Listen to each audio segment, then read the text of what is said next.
March 26th public hearing for the City of Tampa's Barrio Latino Commission. Welcome everyone. I'm Rich Simmons, Chair of the Commission. If you are here to present a project, you will have limited time to make your presentation, so we suggest being thorough but concise. When coming to the microphone, you will need to identify yourself and your relationship to the project. The commissioners will not ask any questions during your presentation. Your project should be presented in the following order: site plan, elevations, architectural details, wall sections. Staff presents staff report. We will then ask for public comment. Following your presentation, the commissioners will be asking questions in the same order as the presentation.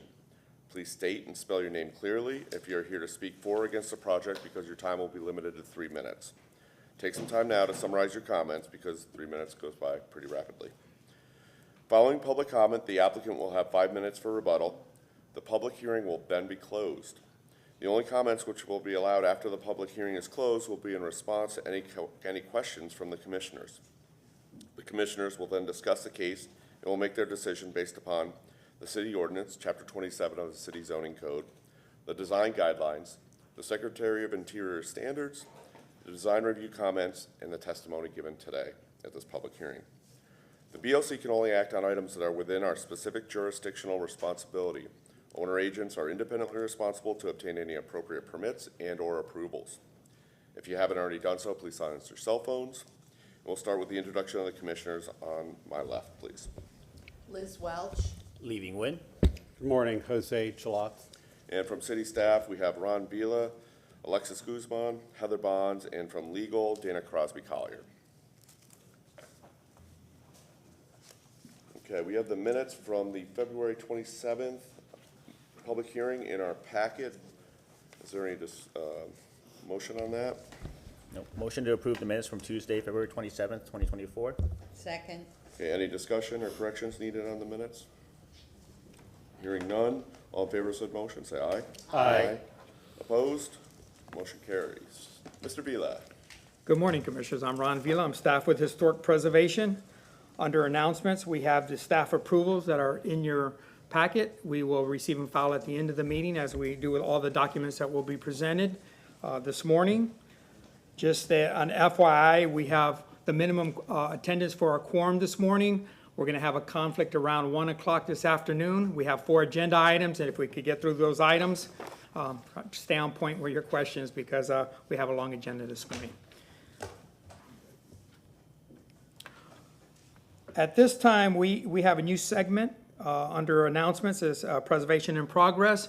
We have 2 boards. We have the Architecture Review Commission and we have the Barrio Latino Commission that overlap in some of the items that they review. So we're going to bring some items.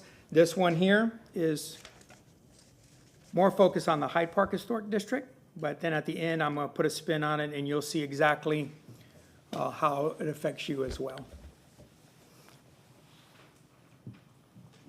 So up on the monitor, this is a floodplain management. This is down the Bayshore corridor. This is dealing with the FEMA issues. FEMA has increased their boundaries. It comes into the district, Hyde Park and Ybor City, and at the end I'll show you how it affects Ybor City, but the map here is the historic district map of Hyde Park.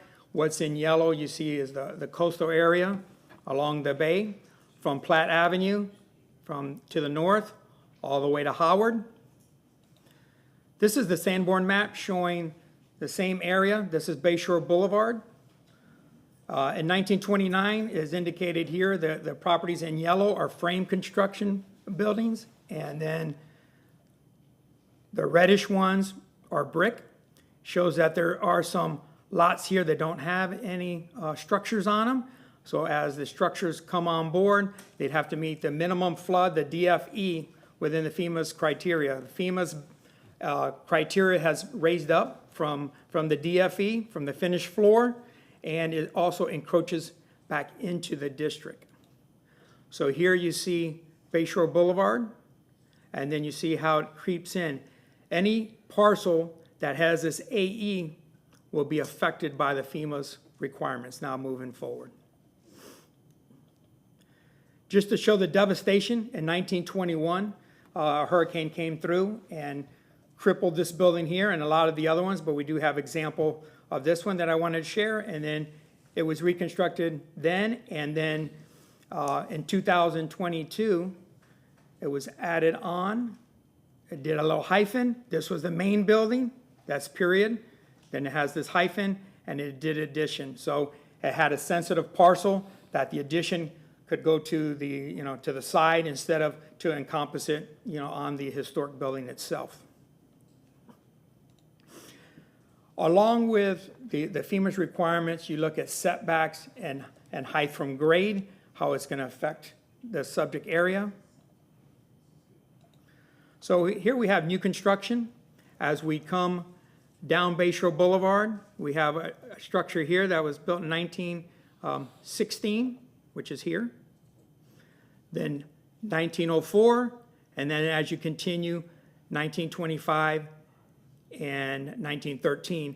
You see back in 2004 that the height and the setback, we were able to be consistent with our evaluation and plug it into the environment that's there. As we move forward, the whole reason for this exercise is now we're going to be challenged. It's going to get farther back from the property line, probably, and elevation from grade will have to be elevated, which will indeed mean that the structure will be higher in massing. Once again, these are all newer structures here, going from 1982 to 2006. Once again, the massing and the scale is somewhat in line. Moving forward, this is a structure that was approved in 1993. The reason I wanted to show this is that they have character-defining retaining walls, and this is a buildable lot here. So in the near future, we're going to get a request to build in there. There are many examples of architecture that is consistent. When we look at architecture and infill, we look at the scale and massing. We don't define the actual style. So if you look here, this is new construction. The style is more of a contemporary style, but if you look at the scale and massing, it fits in line with this period home in the background. This, once again, is just showing some new construction, showing the character retaining wall, showing the setback from the property line, and the height. This is one of the newer structures that were built there, and then you see two period structures that flank the infill property, and here you start to understand the scale and the massing has been pushed up, how it challenges the overall form of the historic district. Moving to Ybor City, this is our vicinity map. The southern boundary, which is the industrial sector, is within the FEMA's requirements. And you see here, whatever's in yellow, how it kind of creeps into that southern boundary. So as these parcels come online, this criteria, FEMA's criteria, will affect the design of the building moving forward. So that's this section. I just wanted to share that with you. Next month, we're going to do something with Ybor City on 7th Avenue that we'll share with this board, and then we'll share with the ARC as well. Any questions? Thank you. Thank you, Mr. Musa. So moving to conflicts of interest and ex parte communication, we have our legal advisor. Good morning. Dana Crosby Collier from the City Attorney's Office. Would like to inquire if anyone has a conflict of interest with any item on the agenda today. Okay, and has anyone had an ex parte communication regarding any item? Okay, thank you very much. Moving down our agenda, under continuations, we have none reflected, and we're ready to move into the swear-in. So everybody that wishes to testify, please stand up and raise your right hand, including staff.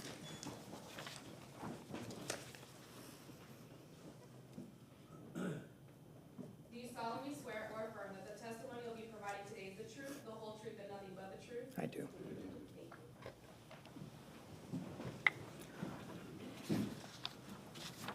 So our first case on the agenda is BLC 22-185. It's got multiple addresses. The location is 1715 East 4th Avenue, 1411 North 17th Street, and 1707 East 4th Avenue. The request is for a certificate of appropriateness for a multi-level apartment complex over parking with site improvements. There are a couple structures on the site now. They are non-contributing, which means that they could petition to have them removed administratively, and we go ahead and approve that. The underlying zoning is YC6. It's very important as this project comes forward, what their entitlements are within that zoning classification moving forward. Under page 3 of the staff report, we have some past action. This project came to you first in the last part of 2022, and as it moves forward, it's here today for a final approval.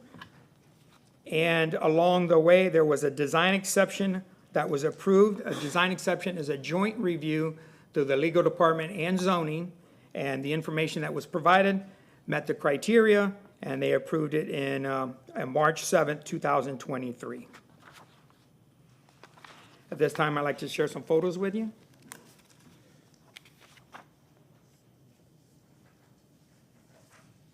This is a Sanborn map from 1929. The subject site is highlighted in the green box. At that time in 1929, they had some casitas that faced to the east that were on the corner of 18th Street, which is Angel Oliva, and 4th Avenue. You see the mix here. There is an alley that runs east and west to the rear of the property that will be used as part of the project moving forward. This is the vicinity map. Property in question is here. Just wanted to show you the overall placement within the local district. It's on the southern boundary on 4th Avenue. Looking from above, you see the subject site here. You have 4th Avenue, have Angel Oliva to the east. You have 17th Street to the west, and you have the alley that bisects that block. This is showing the 2 non-contributing structures that can be removed. And then on the western end, there are some contributing structures, but it's not part of this project. Looking at some of the non-contributing structures, this is the old Tamburello property, as it's referred to. This is looking from Angel Oliva. This is looking from 4th Avenue. I'm going to walk you down 4th Avenue. On the south side of 4th Avenue, there's a lot of vacant land there. There was some surface parking at one time. As you continue to the west down 4th Avenue, you have part of a contributing structure that was relocated. And then to terminate at the corner, you have a commercial building at the corner of 17th Street and 4th Avenue. And then to the west of 17th Street, you have fairly new construction that was reviewed and approved by this board. Now going to the corner of Angel Oliva and 4th Avenue, the new dog park and a 2-story structure. Moving to the west again, you have a series of empty land and single-family structures, 1-story. Once again, this is 4th Avenue. This is the north side of 4th Avenue. Staying on the north side of 4th Avenue and terminating on the north side of 4th Avenue. This is 4th Avenue and 17th Street. I had mentioned that as part of this review, that it went through the process of receiving approval for parking off-site that met the City of Tampa code. This is the subject site here, and the parking is going to be within this parcel here. This is referred to as the Lions Eye Institute. I'm just going to share a couple of photos with you of the Lions Eye Institute. This is looking south down 21st Street. This is a period building, and this was an addition to the Lions Eye Institute. It does have this period wall around it. As you continue around towards the parking area, this is the entrance into the parking area. This is to the west of the building. That wall continues and picks up the materials and the vernacular of the period wall.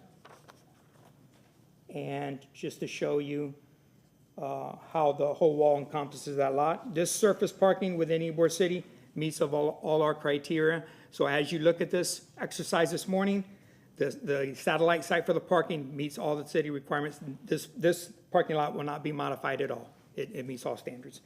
That concludes my portion of this, and I'll be here to answer any questions, but at this time, we'll have the agent come and address the board.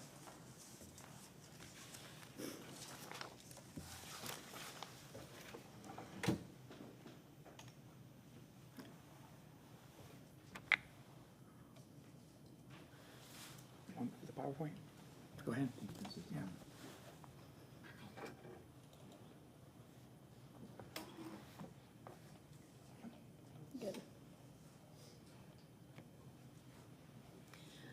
Good morning.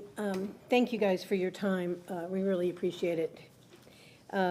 I'm Stephanie Gaines with Grow Architecture, and Michael Pilar here is my colleague, my life vest, and my accomplice in most things. And besides being a very talented designer and responsible for most of the drawings we're going to see.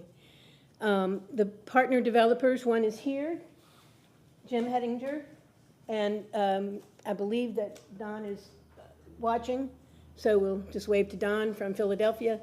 And then Jim Schimberg is our legal representation. Seems like every time I work on a project in Ybor and come here, I always say the project I'm working on is special and unique, and not to take the light away from those other previous projects, but this project is also special and unique for several reasons.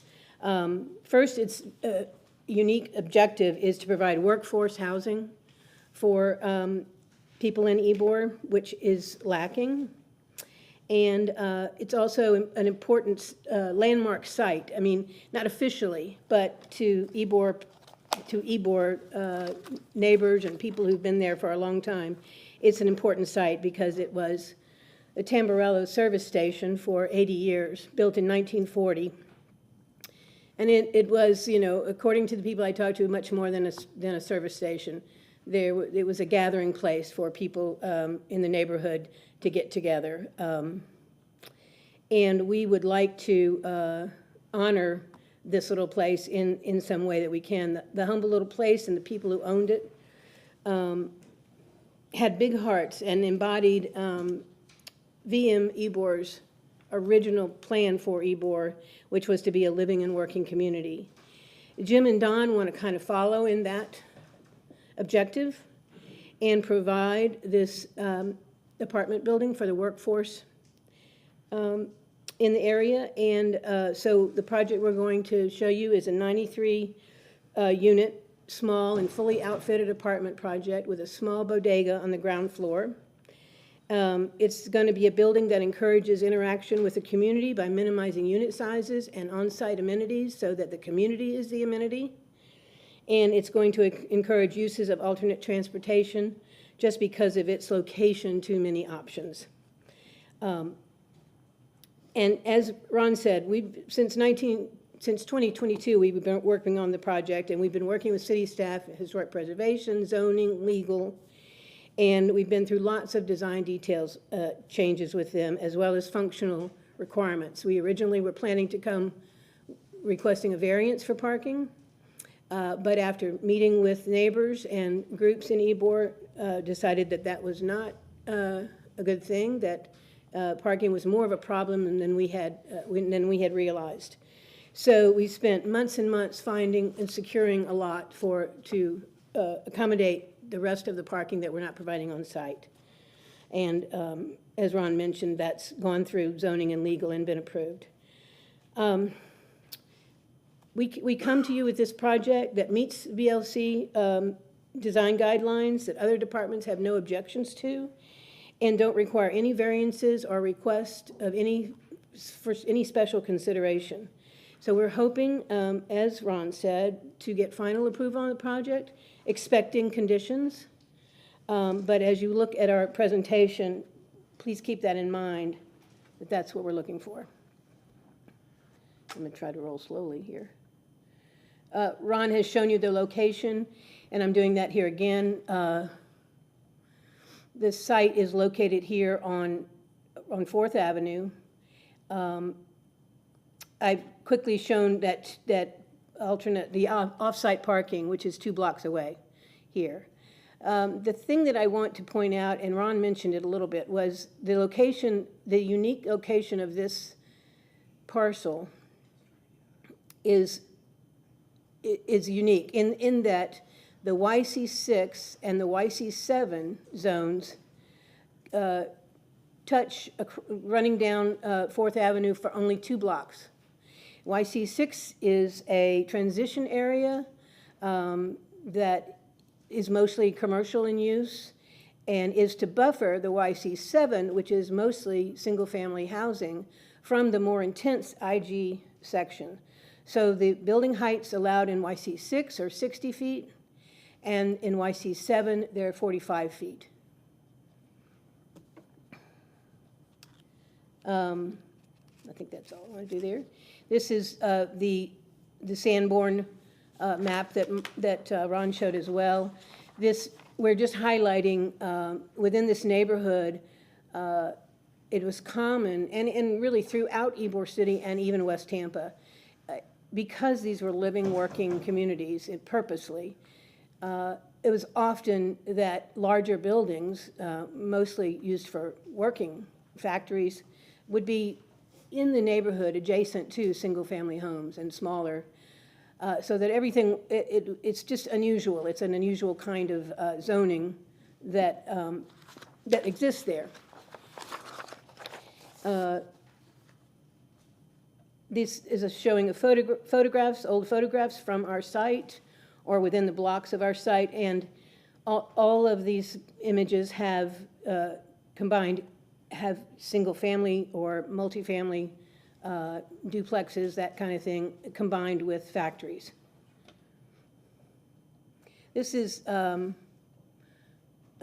3D aerial just showing our building and its location and its general size in relationship to some of the larger buildings, you know, to the south of us, and even along 4th Avenue.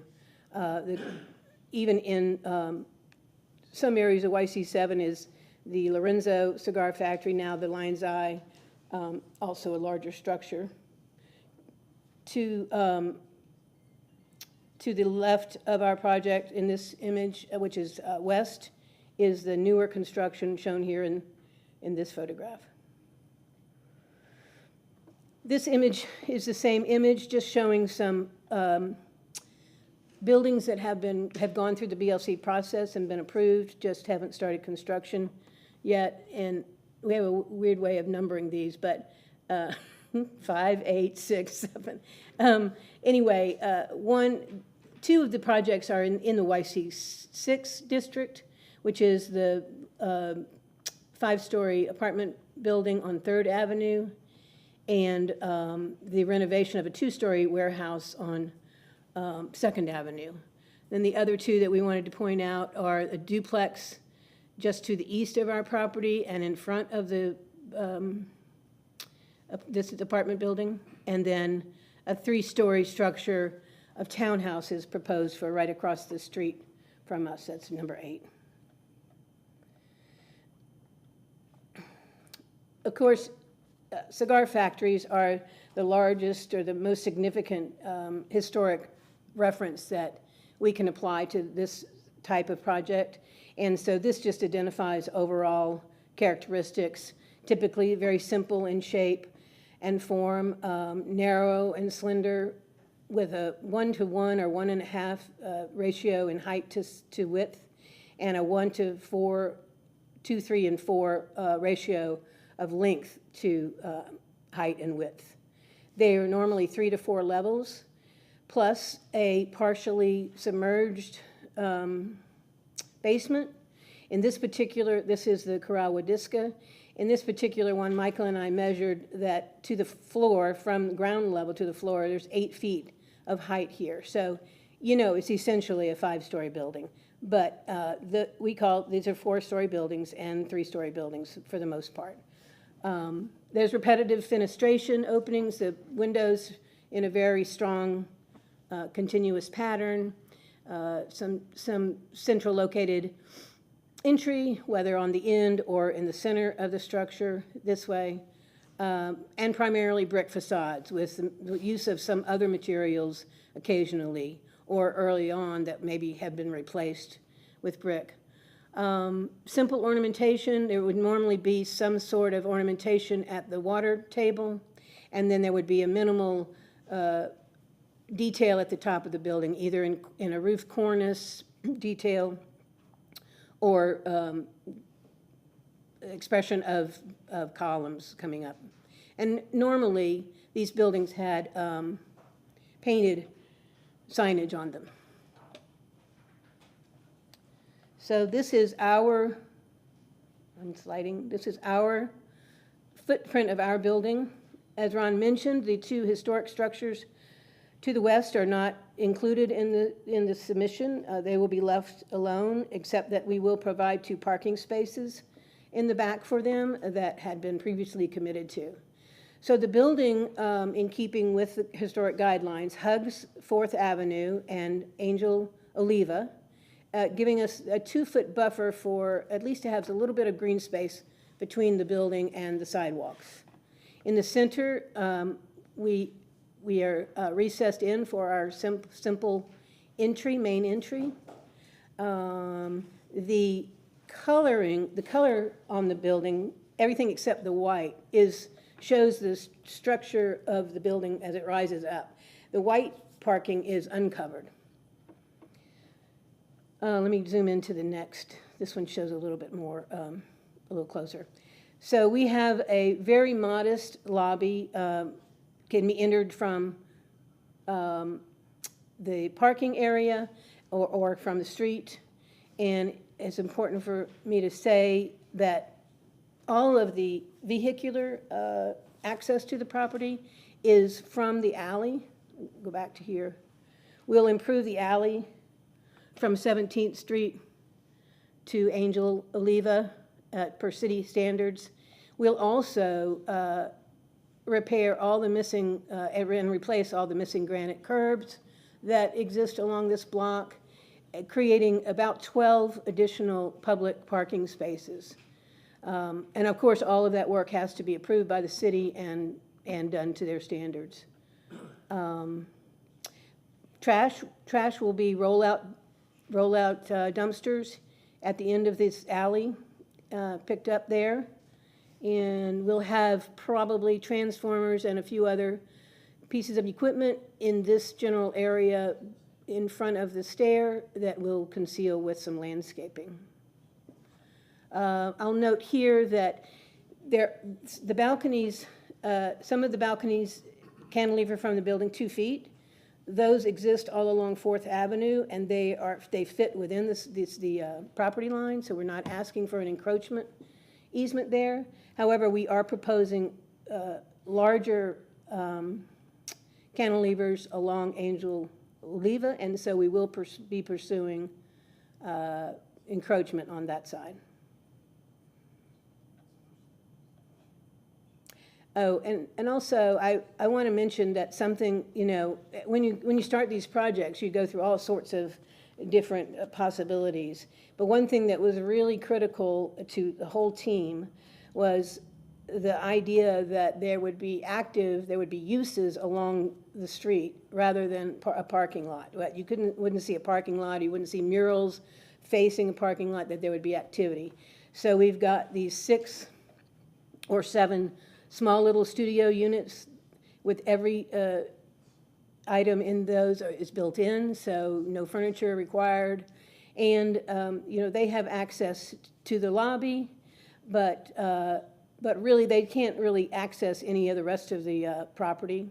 It's a little separation. And then, and the reason I mention that is that if there was a decision to have short-term rentals in this building, which is not a big, it's not something that the developer is relying on at all, but if that were the case, these would be the units that would have that, and they would not continue up in the rest of the building.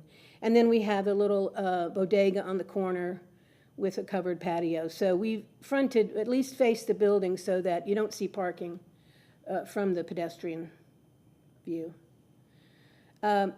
This is the second floor plan, and it's the only floor plan I'm going to show you because it repeats all the way up the building. The only difference being that these 2 balconies are private balconies off of the 2 units they're adjacent to, and they are on the roof of the first floor below them. So the building above this floor level steps back in these corners, and I'll show you more about that. This is a roof plan. So the area in gray is all below, it's 4 feet below what we're allowed to build to 60 feet. It's at a 56-foot height. These 2 pieces on the end go up to the 60 feet to provide small little cozy gathering areas on the rooftop. There's no more than 2,000 square feet total split up in these two areas. And we had dotted in a pool. We're not showing the pool. It's really not practical for the size and cost that's there. When we met with some of the neighbors, they expressed a lot of concern about the noise level on these rooftops. And so the owner has agreed to write into the rental agreements a curfew on the use of this and the noise level, and to monitor that. This is a quick little massing study showing, working with staff, how the massing of the building evolved. So originally, we started with a simple shape, just a rectangular cigar factory-looking building. It was all at 60 feet height. Then we started carving away at it. This is our first small little carve. We took the center out, and both on the roof and in the center, to create two masses, which we will, plan to express in a different way. Over here on the corner is going to be a consecutive build-up of the massing that we took out. In the second go-around, we dropped the front of the building down to 56 feet, keeping the back at 60. And we significantly took out these corners so that these were one-story elements on the ends of the building relating to adjacent structures, and also stepped the corners back for the same reason. And then this was the final major change, where we took 4 feet off the entire building rather than just in the front, and combined that, leaving only the 60 feet here. So this is our combined mass that we took from the building, and it gives us a cubic footage of 88% of what we started with, resulting in this basic 3D of the building. I'm going to skip through this one. This is just a comparison of the two closest buildings proportionately to our site. Now, these are the elevations. So these elevations are showing in context.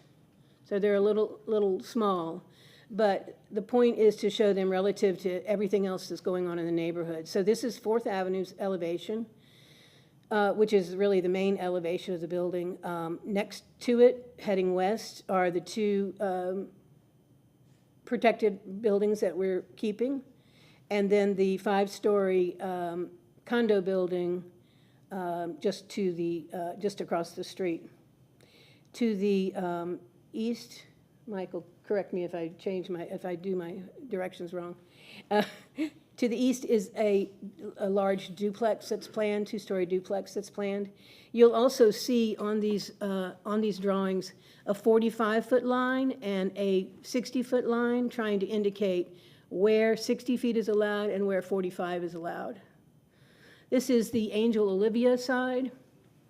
So the building's up at 56 and 60 feet in height, and then across the street is a planned 3-story townhouse structure that's below the 45-foot height. This is an internal elevation. It's, here behind these two 1-story buildings, and it's very similar. It shows a 1-story structure directly across the street with the 3-story in the background. This is the rear of the building, which is basically open parking structure under, units above, and this is the planned apartment structure that we looked at before. A close-up of the front elevation, just to start showing materials. We've used we've used combinations of materials to mold the massing of the building and break it into components that we felt were appropriate with the guidelines. So these center large sections are brick. We have patterns of balconies and windows that create that repetitive look like a cigar factory.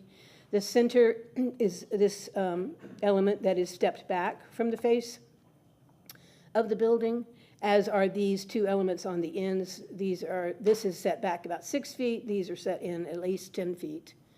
And then brick continues across the front of the building. These are entries that have stoops. There's a little blow up of this. Those six units that are on the ground level.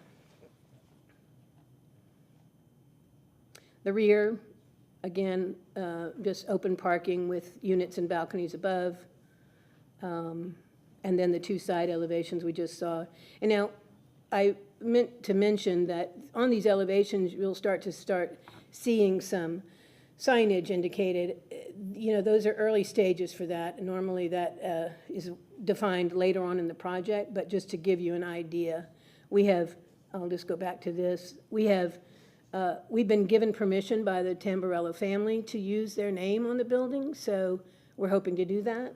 So there will be a sign maybe painted up here at the front entry, and then some pin letters above the canopy at the front entry, and then possibly painted signage on the stair towers. Okay, this is starting into the wall sections and details. This section is taken through the center of the building where the roof is lower. This is a building section, and this is a blow-up of the wall here on the end. You see here the stepped-up entry, little stoop into the ground floor units, and then we have about 9.5, 10 feet clear on all the residence levels above that. The porches, as I said before, on the 4th Avenue face, they're mostly recessed. They're the 2-foot cantilever here, and showing a maximum height of 56 feet.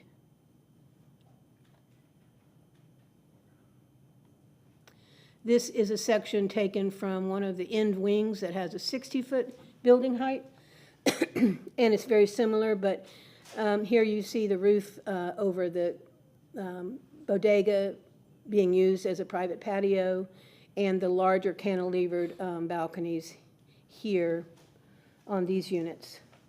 And we have details for all of these items that are indicated, and then showing the building height here of 60 feet. So some of our details, I don't know if I can zoom in. Yeah. So mainly, the details we're showing have to do with the recessing of the windows. We have at least a 2-inch, 2.5-inch recess for the stucco, the windows installed in stucco, and that increases to 3.5, 4 inches where we have brick on the building. We have some balconies that have bracket support under them. This is just a typical railing detail on our balconies, a typical cantilevered awning, more window and door details. This is a unique cornice that we're developing that's just a modern take on what has been used in the cigar factories. So we will have a black metal wrap on this entire piece so that it looks like a single piece. That'll be over the brick, with some trim pieces occasionally on the brick as well. And aluminum prefab canopies at the ground level, a brick windowsill. This now, zooming out, a materials board, oops. Okay. We are using 6/6 aluminum windows. Michael brought a sample, not as big as the last sample we hauled into the room. But we're using this to get that factory look. And this is showing a brick sill and a soldier course above the windows. We're using those details. Possibly some tile is really Ebor. I'm not sure if it's Cuban, but it's Ebor tile that's used frequently. Patio doors. We have some planters at these entries that we want to be part of the common property that get maintained and all match. And so we'll have built-in planters there. I don't know if I mentioned, but there's 2 stairs in the building, one at each end. And the one on the west end, which is internal to the site, we're proposing to have an outdoor stair, just like the one in the back of the Florida Brewery, just to lighten it up so that we can, so it's not as massive a tower. And then these are our brick colors. We're going to use lighter brick on most of the building with a water table detail and darker brick. With canopies over the windows, cantilevered balconies, some possible color combinations. And then this is for the lighting. Sorry, I need to, just a little bit. My eyesight is just like, can't see between these two. So this is a signage and lighting page, and again, as I said, it's conceptual as far as the signage goes, but we're just showing some historic references to painted signs, light fixtures that we'll be using at each entry door, under the canopy, these shallow cans, black hardware. It's funny that this sign, we're using a small sign like this at the bodega. Maybe we call that Joe's Garage. Joe was one of the Temporellos that was there the longest, I think. Numbers. Okay. And then overall rendering of the property from on 4th Avenue, we're seeing the face of Angel Oliva, and then to the right, the face of the 4th Avenue, with the 5-story building that is adjacent in the background. Did a few loose sketches just to show the atmosphere of the building at the ground level and the interaction that we're hoping to create. And a simple, not an elaborate entry, just a kind of understated, simple entry, recess with some landscaping, a bench or two. And finally, our building placed into an overall aerial of the development.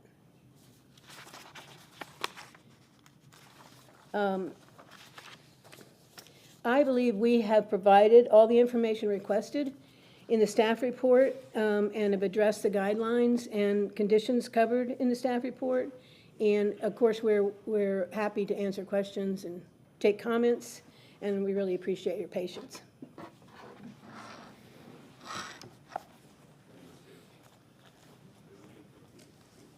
Good morning, Commissioners. Ron Velam, staff with Historic Preservation.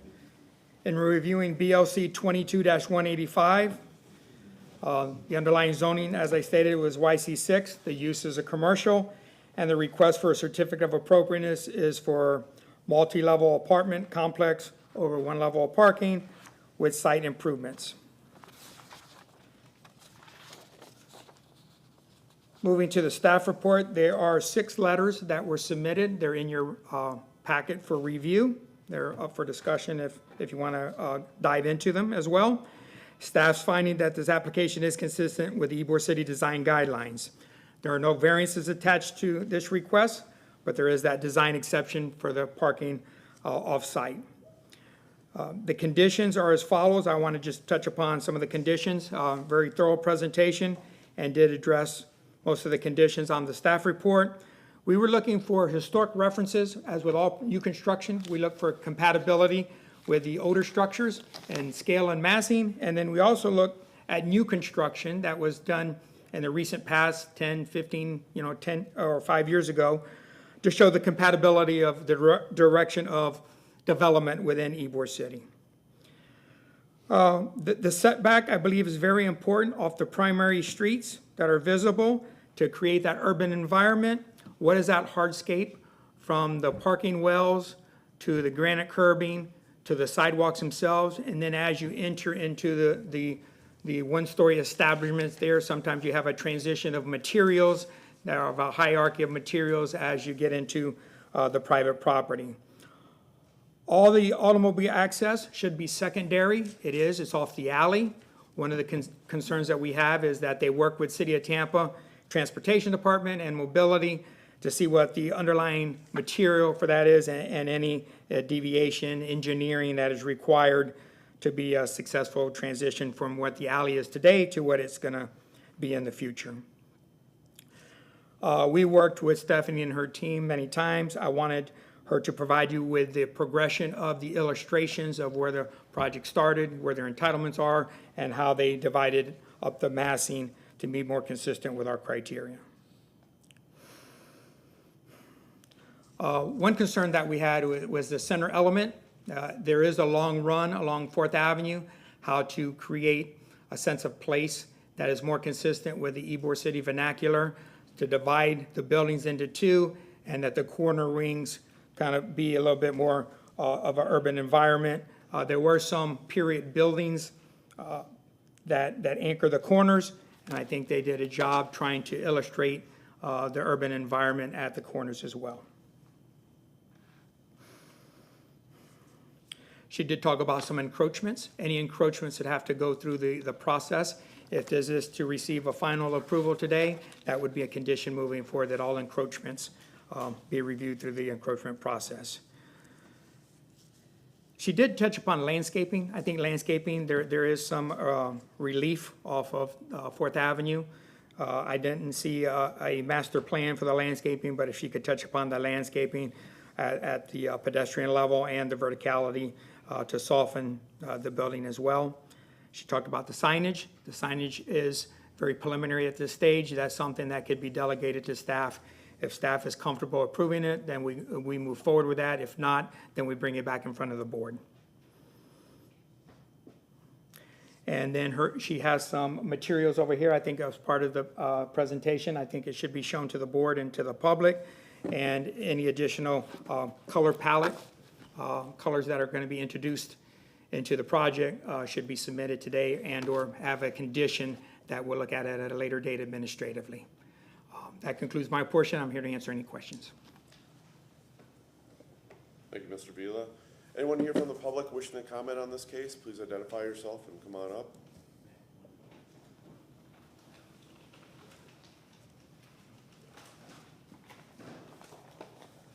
Good morning, I'm Matthew Campo, 1725 East Fifth Avenue is I own the property there. I'm opposed to this project as it's presented. That area of Ybor that we're in, I've been there since 2007. It has kind of like a little homey feel, a lot of one-story, two-story structures.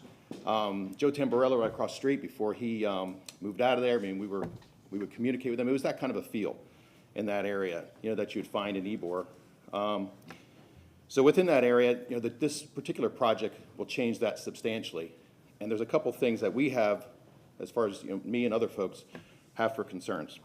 One of those is we talk about this structure 60-foot by code. I mean, it's really a 70-foot structure when you actually look at the top of the actual elevation. And when you take that compared to the one-story, two-story buildings that Ron showed the pictures of, that's a drastic change. When you talk about transitions, going from a one-story to basically, a five-story building right across the street. Pretty substantial, will change definitely the atmosphere, not to mention the amount of traffic that's going to bring in with respect to 93 parking spaces. 93 units. They talk about parking. They're about 30, I think there's 27 off-street parking spaces about 2 blocks away. We have street front parking there. How many of those people you think are actually going to walk, in the rain 2 blocks? That's going to change not just the nature of the area, but the street side parking that we all rely on. All these one-story houses are going to have definitely impacts associated with that. The structure itself, we know that there's something like this could go there, right? But we're talking about a structure that's 281 feet of road frontage. You can break that up with whatever kind of architecture you want. It's 281 feet. If you look up and down that road, I've measured them. The widest buildings that have frontage are 120 feet. This is more than double the width of your typical residential building on that street. In the plan, I just want to address the pool. I'm the one that brought that up. The most recent plan submitted to the city that I downloaded showed a rooftop pool. So if this does get approved, we'd like to see a condition there that says, that's obviously not allowed. As again, you're in Ybor City, nobody has a rooftop pool. These types of structures are really, you're seeing those over on Adamo. I think the Vector, or Lecter 85, I think it is, right over by IKEA. Great example of, you know, this type structure, the size being in that position, that location. And so really, you know, our biggest thing is if you take all the components, you take the mass of the building, you take the parking issue, you take all those things combined, you know, this is an overwhelming project compared to what's in that location, surrounding it, you know, whether east or the west. You know, as you go to the south, obviously those structures are a little different, but that's a different type of area. So with that said, you know, we're opposed to the way it's been presented. Basically, the biggest part is the building mass and things that you're going to hear further about the parking. Thank you. Thank you, Mr. Campo. Anyone else?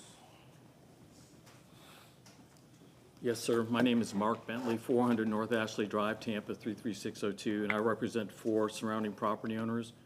And Ron, before you start the 3 minutes, Mr. Chair, since I represent 4 different entities, I could come up here 4 different times for 3 minutes, and what I'd request is maybe in the range of 6 to 8 minutes collectively. That's fine. Pardon me? That's fine. Okay, great.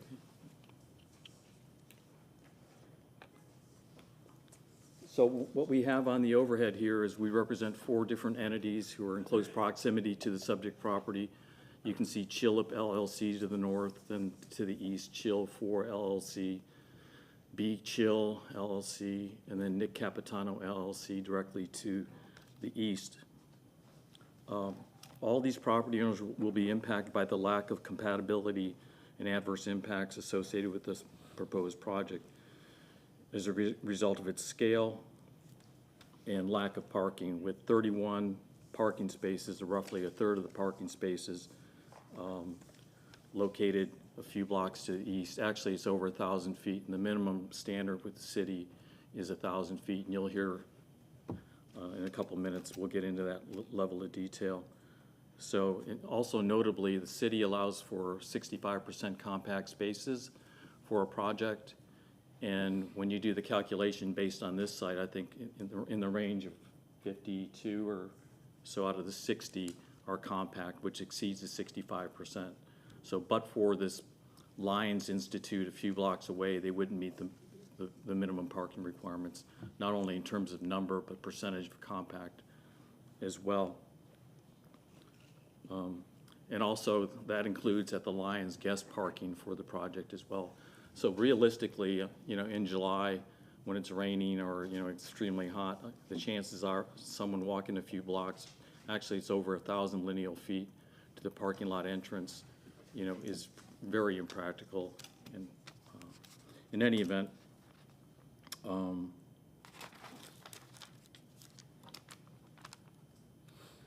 I want to talk about the criteria for qualifying for parking off-site. Is, Ryan, do you happen to have that? There's a city process that allows someone to fulfill required parking on-site if you use another lot. And some of the key criteria are there has to be a long-term lease in place as determined by the Office of the City Attorney. So what we have here is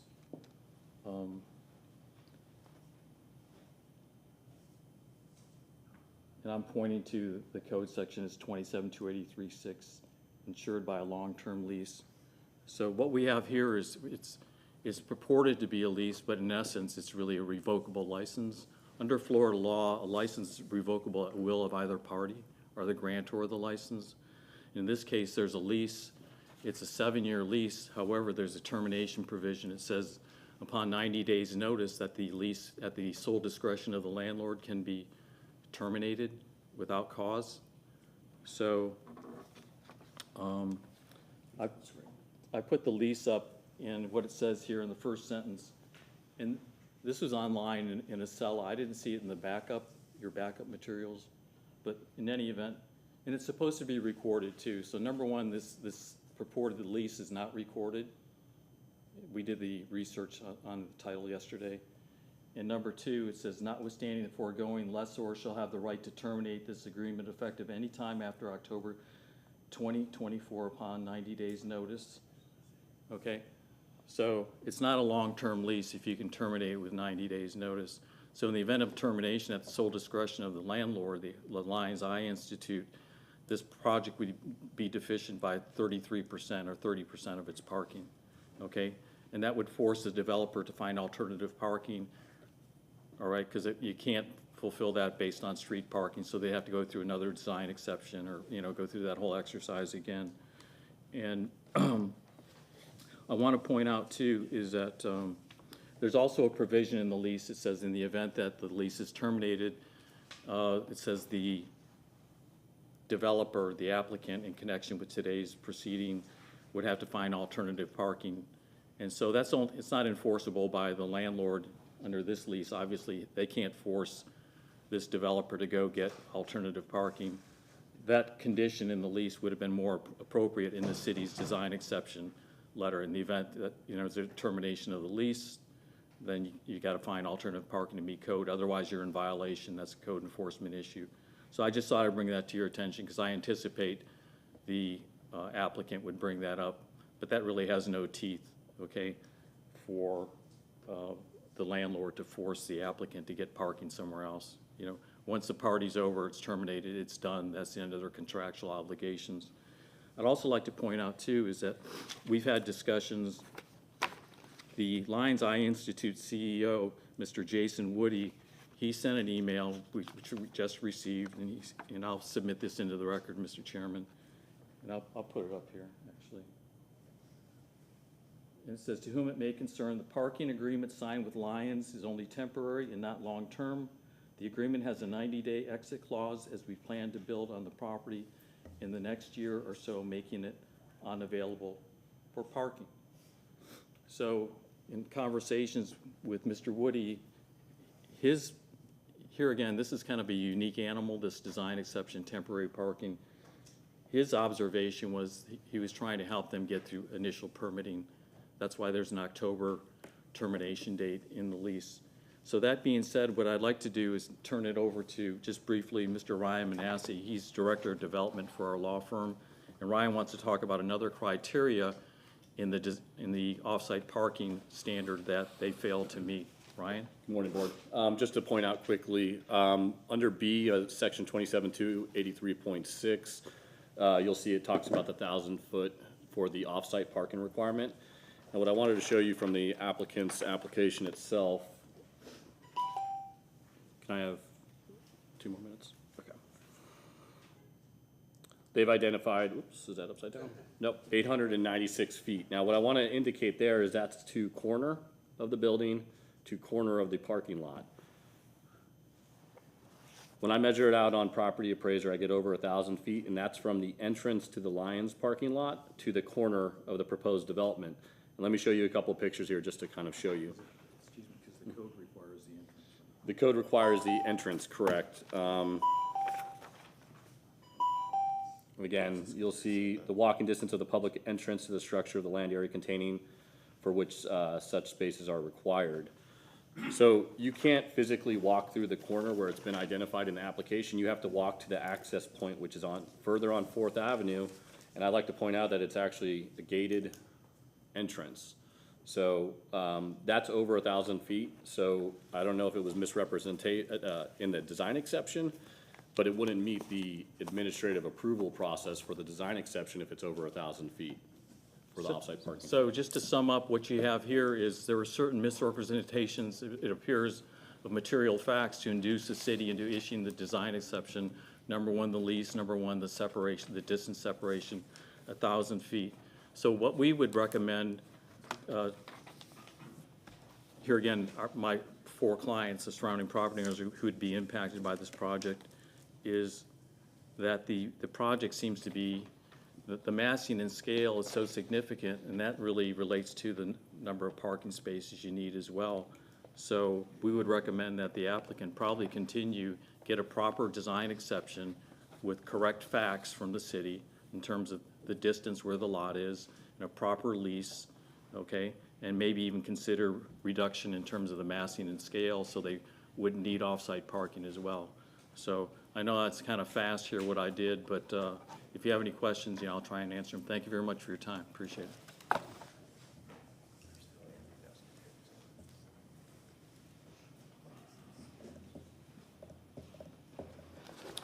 Good morning, Andy Joe Skegler. Are you sworn? Were you sworn at the beginning of the meeting? Please sworn.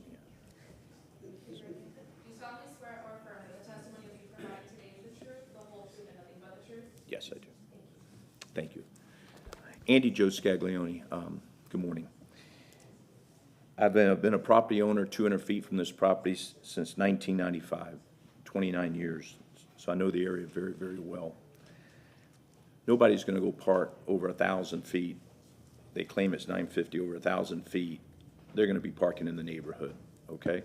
And it's not right to the neighborhood. We have a serious problem right now with parking. This is bad for the neighborhood.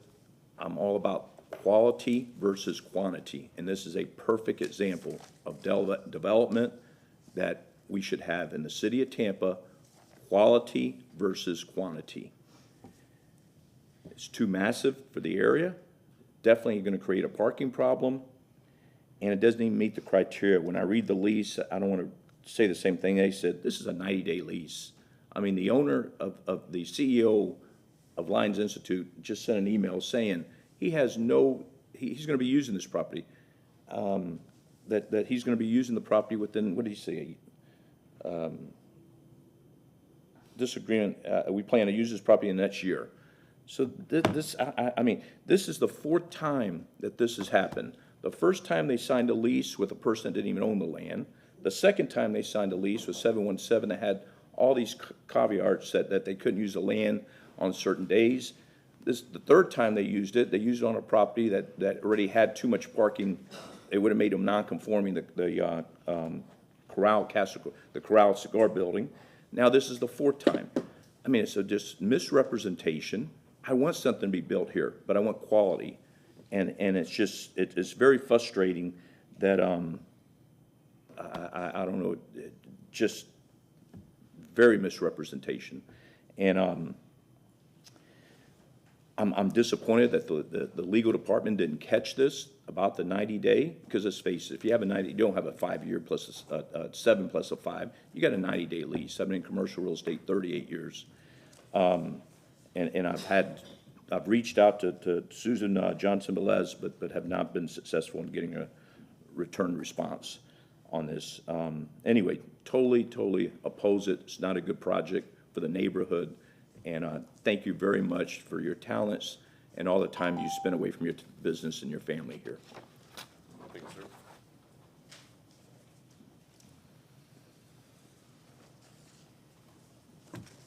Good morning, Nathan Genera, 1810 East Fifth Avenue. Came here today as a property owner, and I would like to say that in its current status, I do have humongous concerns in regards to the parking. I was just made aware of that lease, also in commercial real estate with our office right there.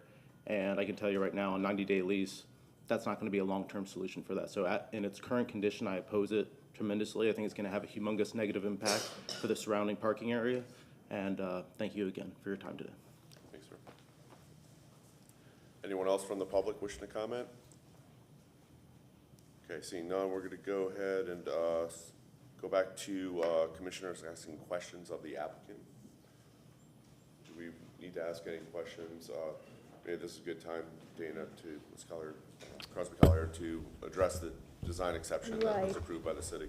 Hi, Dana Crosby Collier with the City Attorney's Office. Yes, this is, the alternative parking arrangement is a design exception, which is an administrative process that is allowed under our code.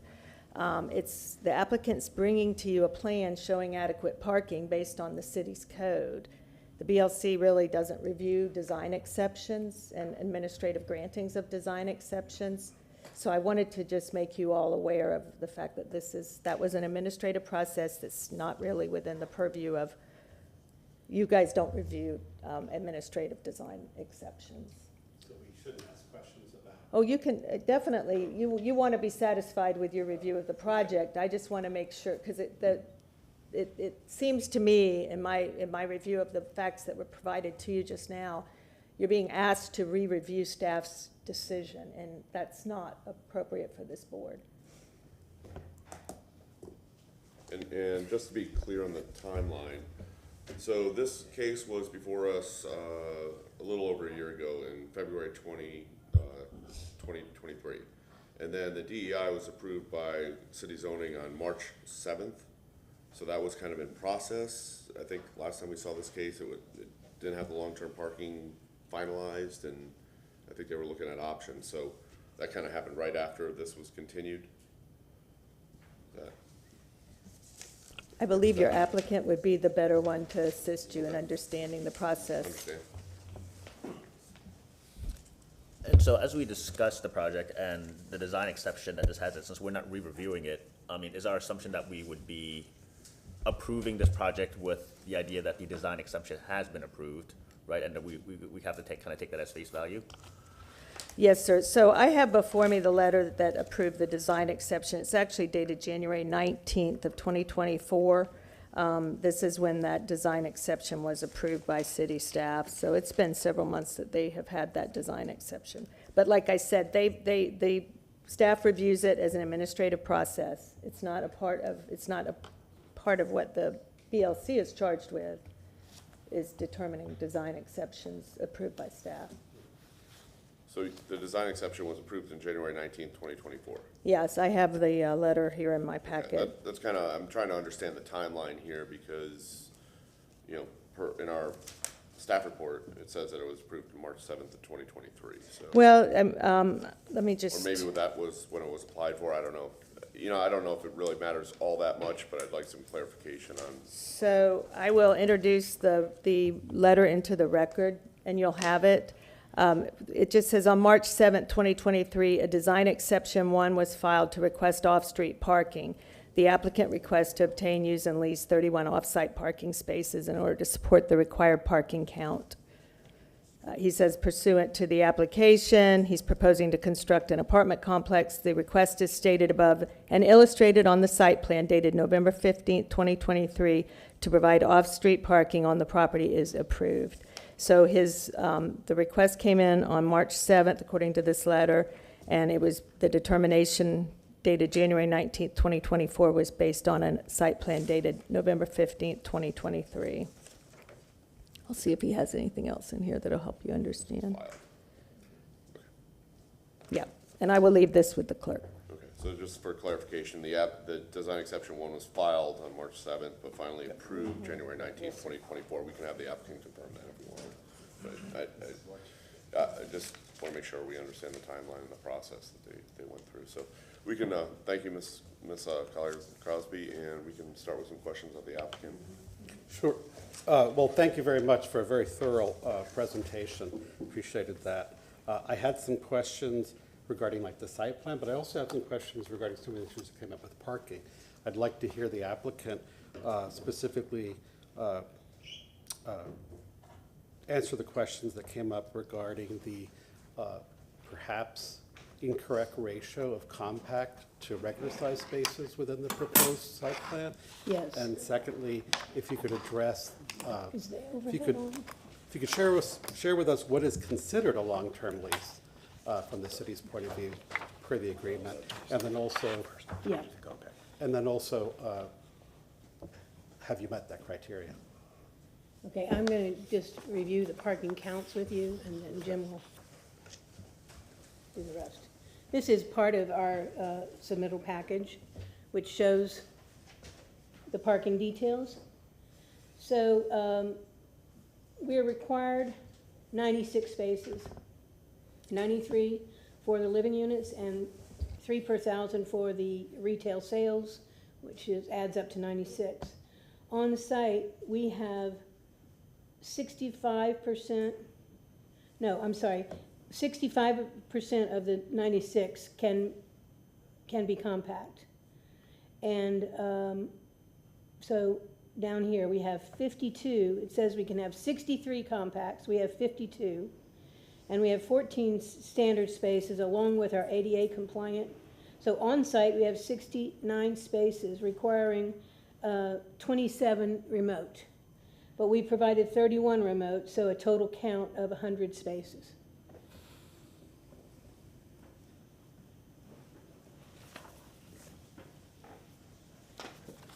Good morning, Board. Jim Schimberg, Cuban Law Group.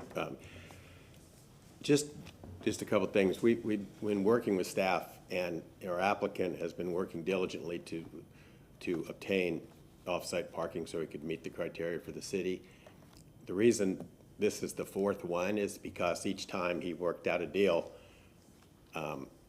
there was discussion with the applicant, with the owner of the property, and then they changed their mind or something happened. So in each case, we've been working diligently. That's why it took a while to get back to the board in the process. I remember, it took us a while to review it. The city looked at the agreement they approved one of the prior agreements, but then that applicant decided they canceled the deal. So we came back with this current one, and, the agreement was approved by the city legal, the distance was verified, and here's where we are. So we're asking for your approval. We believe we've acted in good faith throughout the whole process, and I understand that there is concern in the neighborhood that people, may not want to walk to the off-site spaces, but that is your code and that is what is allowed. So, we believe this is a quality project. It's not a quantity project. It's needed in the area. We believe that we've met all the criteria. We're not asking for any, type of variances or exceptions. We could have come in here and just asked for a variance for the required parking spaces and not any off-site parking, but after hearing from the neighborhood and their concern, our client has worked diligently to try to secure the off-street parking, and Mr. Hettinger can come up to speak to that if you need more testimony on that, because he's been the one that's been working on this for probably almost 2 years now. If I could ask a question. With the 90-day clause that's written into the contract that's been shared with us and submitted to the record, is that considered a long-term? The form was approved by the city legal department. Dana Crosby Collier. I did not review the lease. Another attorney in our office does review the lease, and that was, as I understand it, that was the standard template that we used. And in fact, our client has been paying for these spaces ever since they were paying for one of the prior leases, which then ultimately got terminated based on, some discussion with neighbors. But they've been paying on this lease as well, and they'll continue to do that. They also own this property. They purchased it 2 years ago, so they're not just a speculative developer standing here saying, if we get this approval, we're going to build the project. In fact, they own the property. They've been paying on the parking lease, obviously, even though they're not using it. But just to show good faith with the city. I have other questions, but if you want to. I just want to talk about parking. Yeah, so I just wanted to ask about the parking logistics as well with the off-site parking. Obviously, we saw that the lot was gated. I'm not sure after hours if the Lions Institute closes it. Is there a key card or something like that that needs to, or some sort of passes or something that kind of works on a logistics sense? Yeah, honestly, Introduce your name. I'm sorry, I'm Jim Hettinger. I'm the developer of this.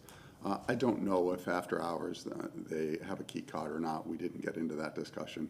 I'm sure when we get closer, we're 2 years out from the project being done, we'll work out the mechanics of it. What I will say on this, and this is what's been very frustrating for us, is to Andy's point, we've had 4 leases go. Each one, we sign a lease, we pay them, and then all of a sudden we hear back from them, oh, we're canceling the lease. We had one lease that we signed. In the morning, it was posted on Excel, and within 12 hours, it was canceled. Now, why would you sign a lease and 12 hours later cancel it? There's only one reason. Someone's calling you and saying, you need to cancel that lease.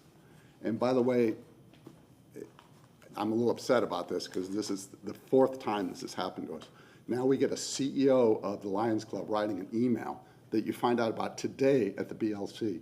The reason we did the contracts the way we did was to address the neighborhood's request. The requirement by the city is 5 years. We were told by the neighborhood, not the neighborhood, I shouldn't say the neighborhood, some individuals that 7 years would be more appropriate. We added 7 years. Initially, by the city's rules, you can make it mutually cancelable. We could cancel it, We made it so that lease, we cannot cancel it for 7 years. We cannot cancel it. By the city law, the you're allowed to have it cancelable within 90 days. We chose not to do that to show that we're sincere. We're not trying to do this to try and bilk anyone or cancel the lease. But every time we've done this, literally, the last one we did, we had a lease. They had committed some extra parking to some other developer. They said they had the extra space. They were going to ask the developer to do it. That developer said, no, we want that lease gone. So they wouldn't retract it even though they didn't need the spaces. There's a lot of interference going on by certain key developers in the area that don't want this to occur, and they're individuals with power, obviously, and they're able to call people and, 717 and the other properties. And it's very frustrating. Like every time we get a lease signed, and everybody's saying, you need to get parking, and then we get a lease signed, and then it's canceled. Who would cancel a lease that you signed for a long-term basis and then all of a sudden turn around and do that? The only reason is someone's calling you and they're individuals with influence. And I'm sorry, I'm really upset about this because it's unbelievably unreasonable. So I'm sorry. Go ahead. Any questions?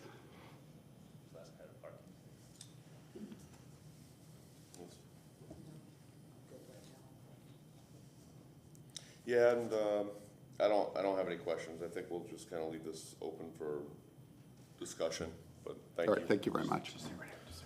And we want to get into the other aspects of the building and really what's more within our purview, if you will.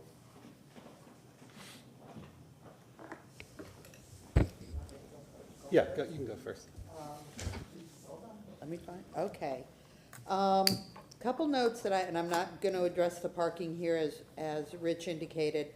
One of the things that I had noted, for the access to and from the space, to and from the parking lot, what's the access to the can you put that picture back up? Yep.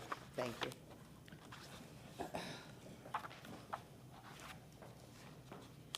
No, it's right here, I got it.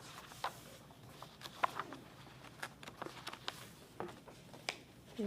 It's the one with the trash and the equipment and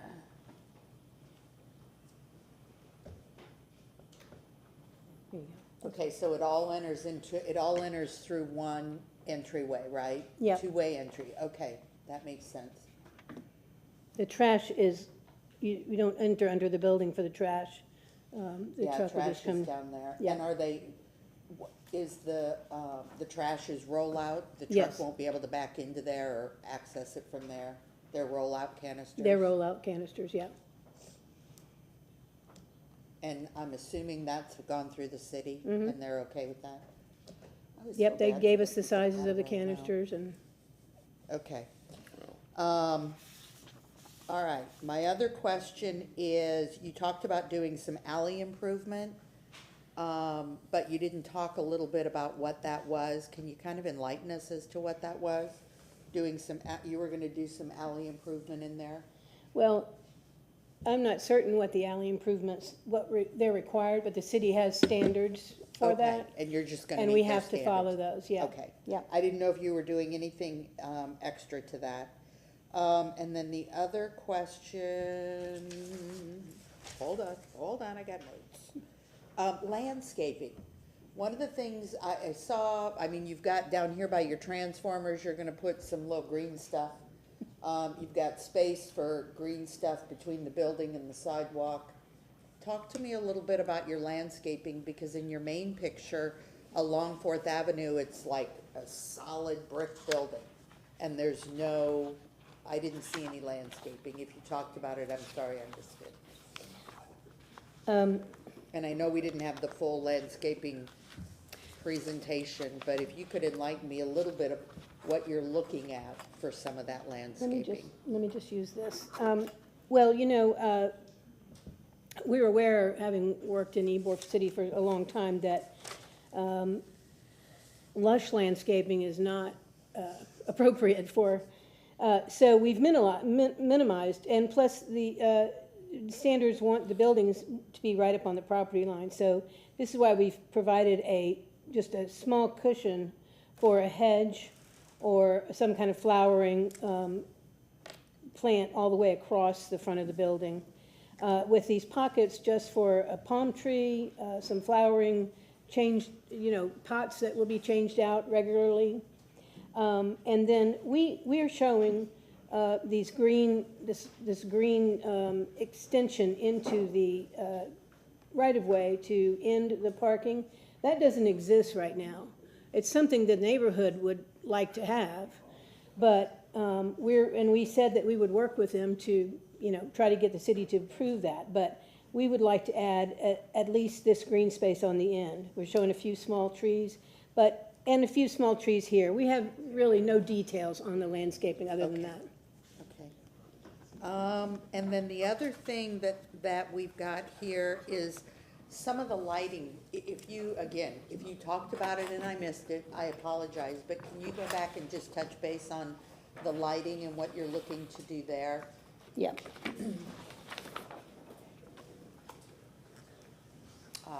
Okay, I missed that part. I think I was looking at the garage sign. Okay. So at each of the entries, we will have this arrangement with a surface-mounted can light on the wall and address below that's at all of these entries. And we'll have one of these lights on each one of the balconies as well. Or we'll use this fixture, which, we try to minimize fixtures, kind of conceal them as much as we can. This is being used along the canopies, wherever we have canopies with lights in them. Okay. And so that, we also have a ceiling in here, and we would probably prefer to use this in that ceiling than an ornamental light. Okay. And then only other thing we're doing is showing some sign lightage here, and these happen to be the gooseneck old-fashioned Right. lights, but now they make a lot of lights that you can't even see the fixture, just lights up the sign, so, that. Okay. All right, and then you're looking for that for your entry door handle for your hardware on all of those first floor units? Right. Okay. Okay. We talked about the signage. I think right now that's all I've got. I may have to come back, but right now that's all I've got. We're reserving that right. I'm reserving that right. Gotcha. So, talking a little bit about the landscape as well, you said there's about a 2 foot between on 4th Ave on that elevation there. Was it gonna be a hedge or anything to kind of soften that, or is it just some sort of like smaller green space to kind of set back? Well, And so it's like maybe we some can turf or provide a something? hedge if that's what is desired. We really, we just allowed that space so that, I'm trying to find a drawing that shows that. Well, it doesn't even show on the rendering. Oh, that's good. That's a close-up of it. That's good. Yeah. So there certainly could be a hedge here instead of a, grass or a perennial plant, I was just curious Yeah. on this, and I wasn't quite sure. Just wanted to see if there's anything planned for that, or Yeah. a little more concretely Not yet. to say. specifically. Okay. And so then with the instep for those ground level units, that's maybe about what, a 4 foot inset into that Exactly. sort of like stoop area? Yeah. About?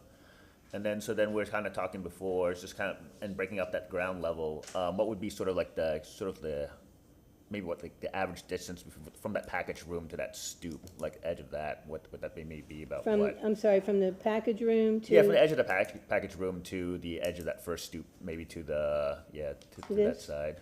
What would that dimension be approximately? Oh, it's about 37, 40 feet. 20, yeah, about 30. 27, 30 yeah. feet, about 30 feet. 37. Okay, just trying to get a sense of scale Yeah. there, on there. Could you actually bring up could we zoom out a little bit of the site plan a little bit? And I think I want to compare it a little bit, because when we had talked a little bit about the covered patio and from what the 3D rendering and like the Google Earth view kind of showed, it showed almost that patio kind of coming out into the street a little bit. From what that rendering had kind of looked like, so I was kind of curious of what that condition was at that corner between Angel Oliva and then and 4th there, and sort of what that condition kind of looked like. It's, the scale is hard to see, but these are all recessed, but at the ends, we've pulled out to the edge of the building just to delineate that. So, we don't want a buffer at the Okay. space we say is public, Yes. So we did pull this out to the edge of the edge of the property. Okay, and it might just been a view. I was thinking of the Google, the one with the Google Earth, because it just looked like it popped out of the sidewalk, and it might just been like a placement thing within Google Earth itself. It just looked like it protruded out quite a bit more.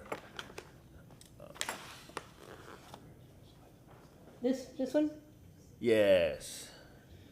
Well, it's hard to tell really because the Like whole to see site is paved and there's no curb between the street and the pavement, so Okay. And so what's the height of the parapet on the two edges with that actual rooftop terraces? It's about 3.5, 4 feet, 3.5, 4 feet. just what we need. And then, and the primary structure of the building is what? Is it a concrete deck It's a masonry or? concrete deck, podium with wood frame above. Wood frame above, okay. And so, can we take a look at one of your wall sections again? We just want to kind of make sure that, you know, transitioning from that podium up through the rest of it, like the window insets and all that kind of stuff are kind of consistent throughout the building. This one? Yeah. So do you have one with a wall section with maybe with the windows as they kind of come up through the building? 'Cause I know Well, we got the these sliding are patio showing doors. windows. Okay, we have some of that. So you don't have a, so let's see, so on the ground level units, are there any windows facing Fourth Ave? Yes. Yeah, that's what there have to be, right? Yes, So sorry. we don't have one that kind of shows those windows with the, sort of the windows above, do we? So, no. Sorry, there's a double window Okay. in this, it's really a one room with a bathroom unit, so there's a double wide window there that's Okay. as wide as the windows above. So there are these kinds of windows.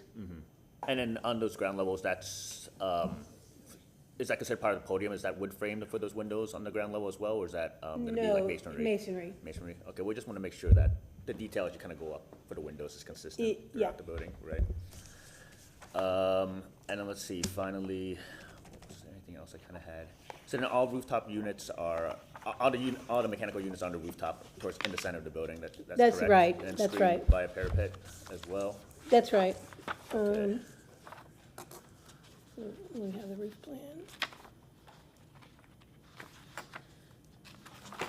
I'm glad we have both paper in.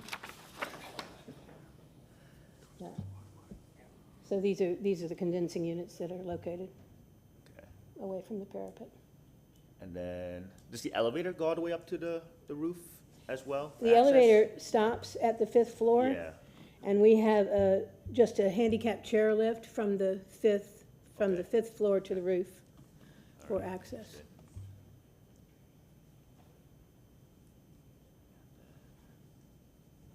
All right, those are my questions for now. Thanks. A couple, plan, if you could bring up the plan again, The the street, the ground floor, ground yeah. level? Yeah. There you go. Appreciate you that you're trying to provide some appropriate green space. You mentioned the sort of the sidewalk green space at the corner. I have a couple of questions about how you're articulating the entrance. It is a long facade along Fourth Avenue. And I know you, I'm just wondering here, if maybe, I don't know if you have control over this, but you mentioned there's 12 or 13 new public spaces. But I'm wondering if you're able to work with the city and maybe take the space right outside the front door and develop that to create more of a sense of place to the entrance. I think it would be appropriate for a building of this scale and the Sure. number of people coming and going. Just to take this center section as part of the Yeah, design? as long as it makes sense with the geometry of the plan, but it doesn't even have to be green, even if it was hard, if it had benches. I think it would speak to your point about creating a community space. Yeah, no, that's a in great addition to the idea. We corner. just can't commit to anything until we work Right. with the city on, but yes, Right. that would be beneficial to the project for sure. Okay, and then another thing, we've talked about the parking, and I know the code doesn't require it. You're showing some bike racks along the property line. I'm assuming that's more for like really the bodega guest, but I find it really unusual that we're seeing these urban projects that are being maybe practical about trends in vehicle ownership, but there's no provisions made for a proper bike storage room for tenants or parking for alternative types of transportation, such as motorcycles or scooters. I'm just wondering if you could speak to that, and if there might be any place to provide that. Sure. And before, when we were coming, when we were planning on coming and asking for a parking variance, we spent a lot of time detailing alternate parking spaces that we would hope offset the shortage. And then when we met the requirement, we didn't really mention that anymore. But it's our intent to take the land that's around these structures and put alternate parking all through here. I can't remember what we had there, but we were able to get 20, I think, spaces for motorcycles, scooters, golf carts, whatever those might be. So that's our plan for this area in between the buildings, to develop that green space and provide a lot of alternate parking. So you control that property? That's Oh, part- yes, it's they not own part of the this entire su- property, yeah. Okay. Okay. Well, that'd be fantastic, because I think it would go a long way to alleviating some of the issues that may come up with this kind of density. And then the other questions I had were more just design questions. Is it appropriate to bring up now? I understand what you're doing with the massing, and you have distinct areas of stucco massing and brick. But I'm wondering, again, at the entrance in particular, if it might be appropriate to think about banding the stucco portion of the entrance with some kind of brick to tie it in and to signify its importance to the, to the experience of entering the building. Sure. And maybe by the same token, at the bodega corner, where you stop the brick at the, where you express the patio, but the canopy continues and there's two prominent windows. I'm wondering again if maybe it's appropriate to wrap the brick, to line up with the canopy. Just architecturally, I think that kind of make more sense in terms of the integration of brick and stucco. I'm not sure if you'd have to do it at the other end of the building, because I don't, we haven't focused on that. You have transformers, but this corner in particular is very pedestrian and very exposed, so.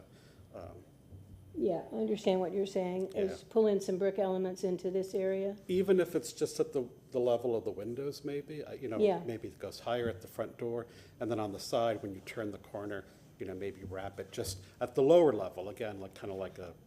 Sure. What do they call that when it's low, wainscot or wainscot?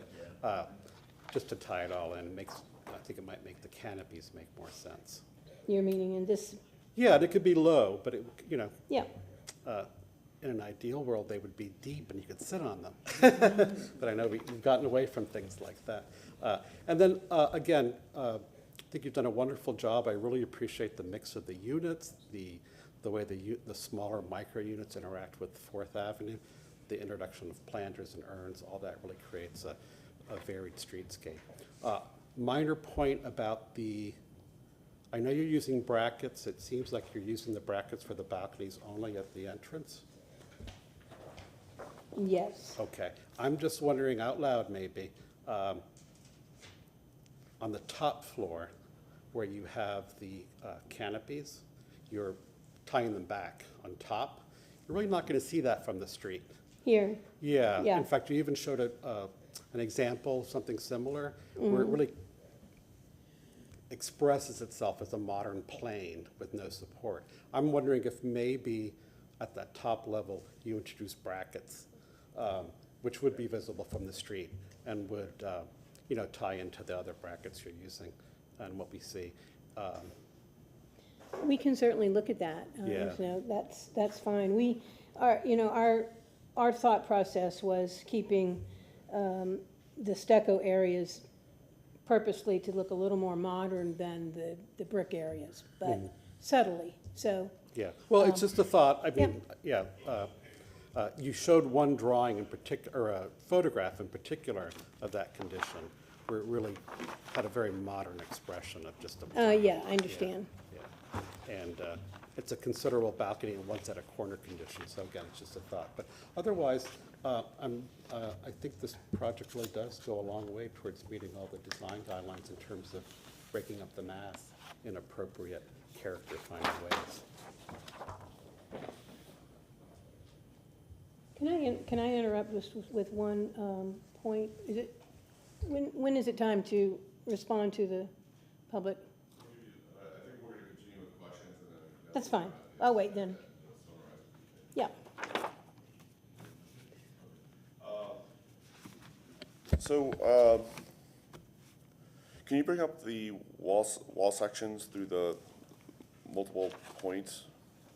I just want to make sure I understand where the setbacks are occurring with the balconies.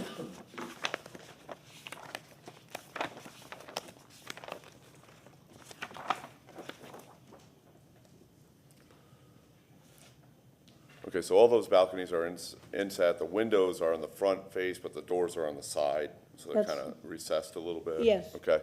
All your ground floor residential units only have access from the front, That's front right. stoop? Okay, and those are small micro units, Less than short-term? 300 square feet, yeah.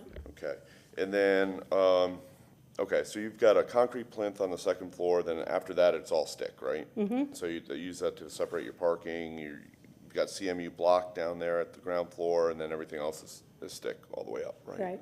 Okay. And my understanding too is, the heights. So the building height for the primary structure is 56 feet, right? And then that's your primary building height, which is allowed. And then at the corners, you kind of step that up and get to your 60-foot height. Yeah. And then what's your maximum height for the stairwells and the overruns and? Well, from, add 10 feet to the, 9 or 10 feet to the stair to get, roof. Actually, yeah, they both go up. This stair is exterior, so we wouldn't have that. But here, yeah, this one would Could you go slide up it over so we can see that? 8 or, Shift it over on the, I'm sorry, what? you're pointing to the exterior Oh, I stair. apologize. Yeah, okay, Yeah. okay, right. Yeah, no, this is an open stair. There is that handicap lift inside this enclosed space. Mm-hmm. And then this is a stair tower on Angel Oliva.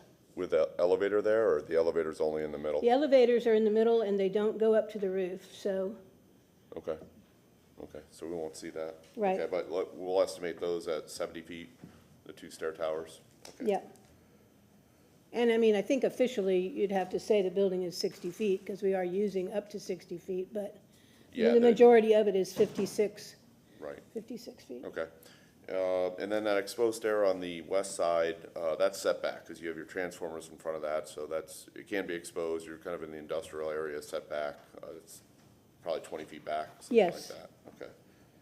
On the roof terrace, go ahead. On the roof terrace, I think we heard from public comment that there was pools, but on the roof plan that you showed, there are not pools up there, there's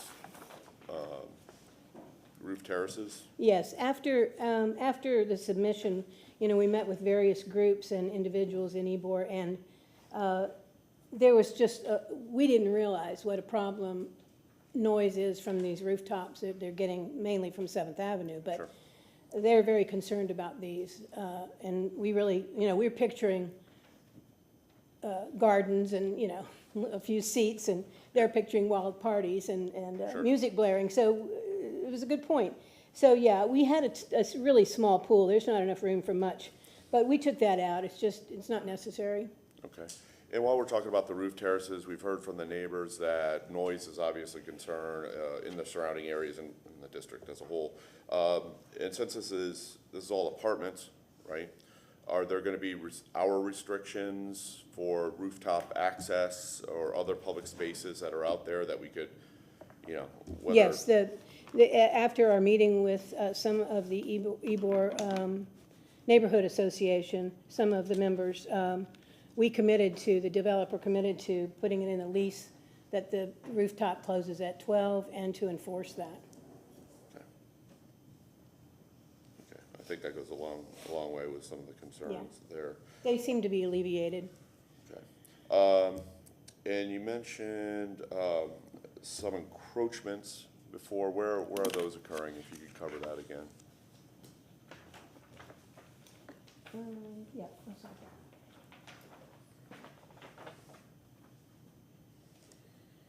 Well, let's see. This is on the Angel Olivia side, so this is the property line, and we've still got that 2 or 3 feet off, the building is off, but there's a canopy that runs, actually, it's hard to see, but it runs from here to here. Right. On the first floor, and then there's this one balcony that extends out a couple of feet. But that also occurs on floors 2 through 4, that balcony? 2 through 5. 5. Yeah, Okay. And that's the only encroachment that you're yes. facing there? And while we're on that one, the balcony at level 2, some of your renderings kind of showed this as like a active area with multiple people hanging out. That's actually the balcony for the residential unit. It's not tied to the bodega or anything. That's right, It's a it's not a private. community, no, Okay. no. Okay. This is a 2-bedroom unit that has access to that balcony, and this is a 1-bedroom unit that has a very large balcony on that end. Okay.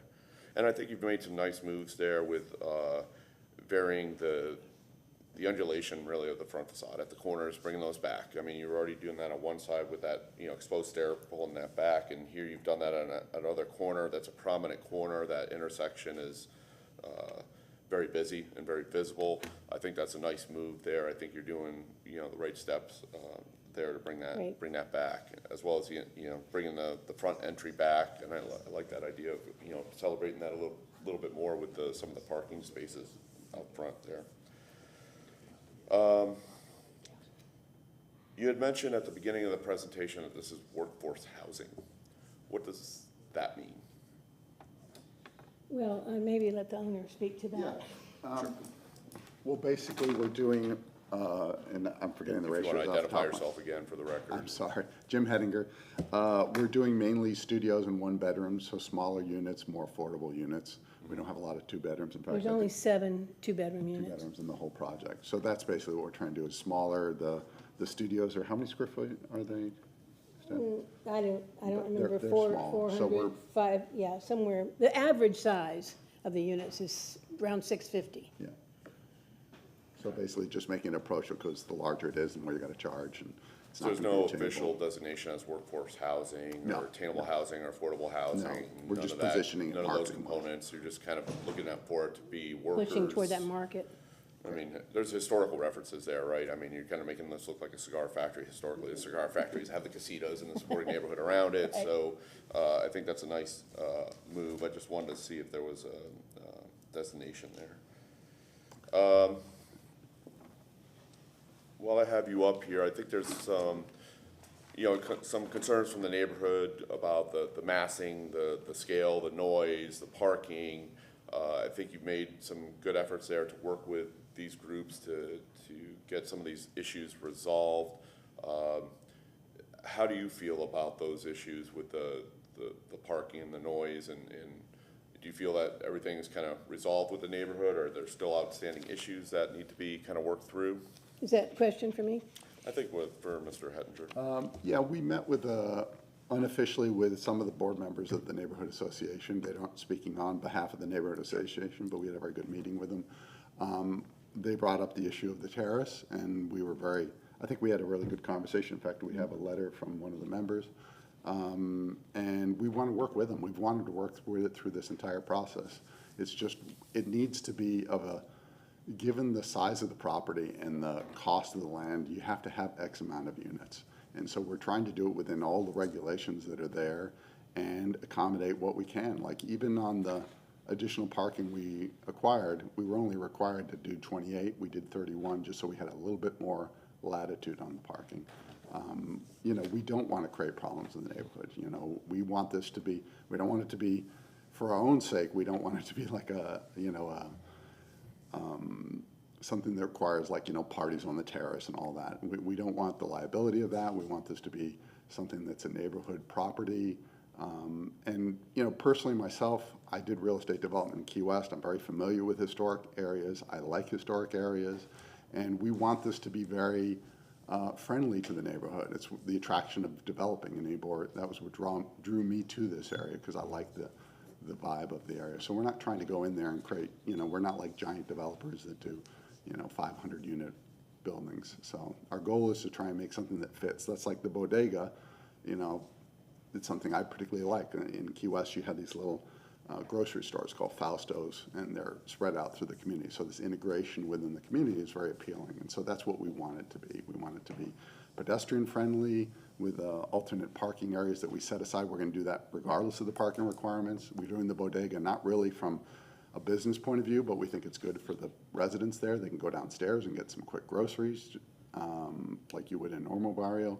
And we want those little stoops with the little units on the front because we think aesthetically it would look nice. We didn't want to have parking visible from the street side. Practically, it probably would have made more sense, but we thought it was better from an aesthetic point of view for the vibe of the neighborhood, so. Yep. If I could just add, I think all of us at the meeting that we had were really enlightened as to the parking problem, the actual parking problem in the neighborhood. Really, we had no idea that, apparently, as a resident, you're allowed to apply for up to 3 parking spaces. And that was that was done years ago to protect the residents and give them parking. But now, they see this 93 unit project coming in and thinking that's 300 parking spaces that can be applied for. And so we are exploring ways to help change those rules. And if there was a way for, correct me if I'm wrong, but we've talked about this, if there was a way to limit our residents from applying for those spaces, we'd be happy to do it, but we don't think it's a legal thing right now. Basically, when we talked with the association, they basically said this is really a city issue and a zoning issue. It's a bigger problem than this project, yeah. And I can respect that. I mean, the other projects that are within YC1 that don't have any parking. Right. So, I mean, just because that's where that property is located, you have to meet code. Right. On that one, so I get that. So let's ask a question if we're talking about kind of the parking and the residents' feelings. What would happen? What's your plan if this long-term parking deal falls through? Well, we'd have to secure another one, and we'll have to go through the same process we've been going through. We've had 4 leases. The struggle I have is like, when you have certain individuals that are saying you don't have parking for this project, and then they're sabotaging your parking, and they're going, what are you doing? It doesn't make any sense. Like, we were able to get 4 leases, and each one of them gets shot down. That's because they're trying to stop the project. It's not because we can't find leases for parking. And I mean, the neighborhood of Ybor, there's tons of land there. There's tons of parking. In fact, my personal opinion is there's too much of it. You need more houses. That's just my personal opinion. Houses. It's look at Key West, it's a prime example. There's no parking there. They have rules like if you're a resident there, you get a parking space. The people that come visit don't get Park Mobile and they can park in a resident there. It literally says resident in the parking space in front of your house, and you can park there. But tourists can't park there. They can't do Park Mobile and the city gets money. So I think the city in general needs to look at this and say, you need resident parking, and it's, you get 1 per household or whatever it is, but there's nothing we can do about that. We're just a developer. So sorry, that's my rant. Yeah, but you're developer, but you're also gonna be the operator. Sorry? You're the developer, but you're also the operator, correct? Correct. Okay, and then is there a certain commitment level on your timeline for this project?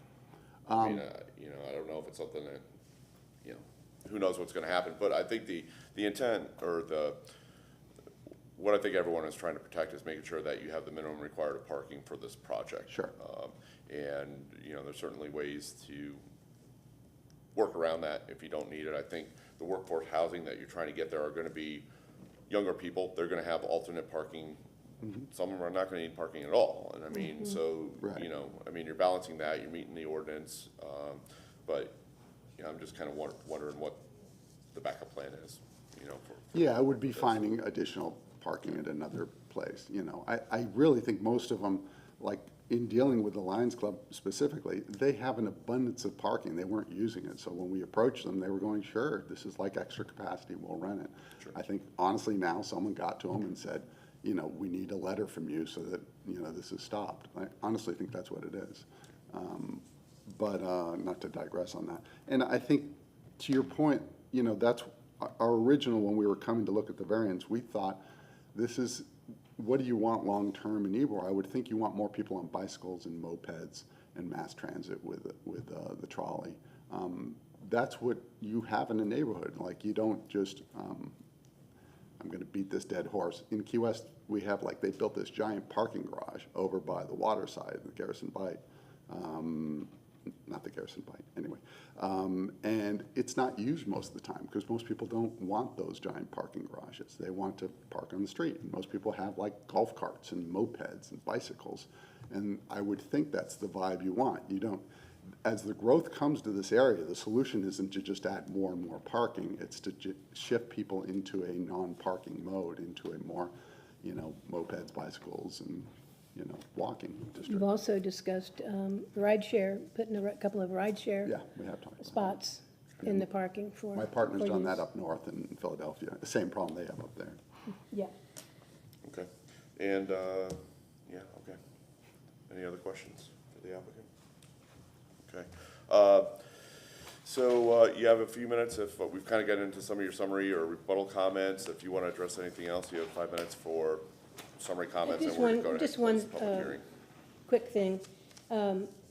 You know, there's concern about this, the massing of this project being able to be repeated over and over again.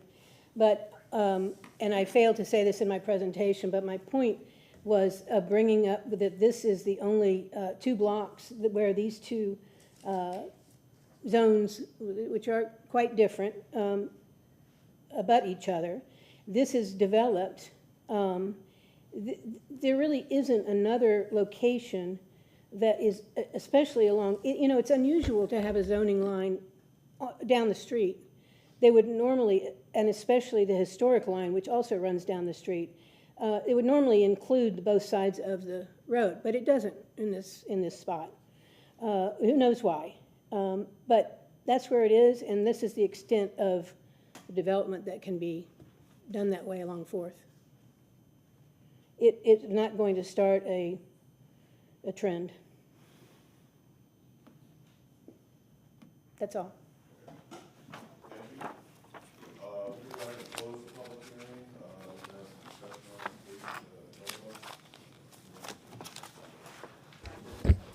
I feel the project is really sensitive to the neighborhood and the scale, and contributes a lot to the pedestrian experience, which is really important.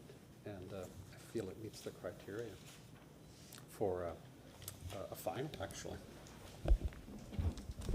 I agree. I think the project, it is abutting some, you know, smaller homes and stuff like that. So I think from a very micro view, it does look like it's large. But when we see that Google Earth rendering and all that stuff, you know, some of the developments around it, I think it fits within this context.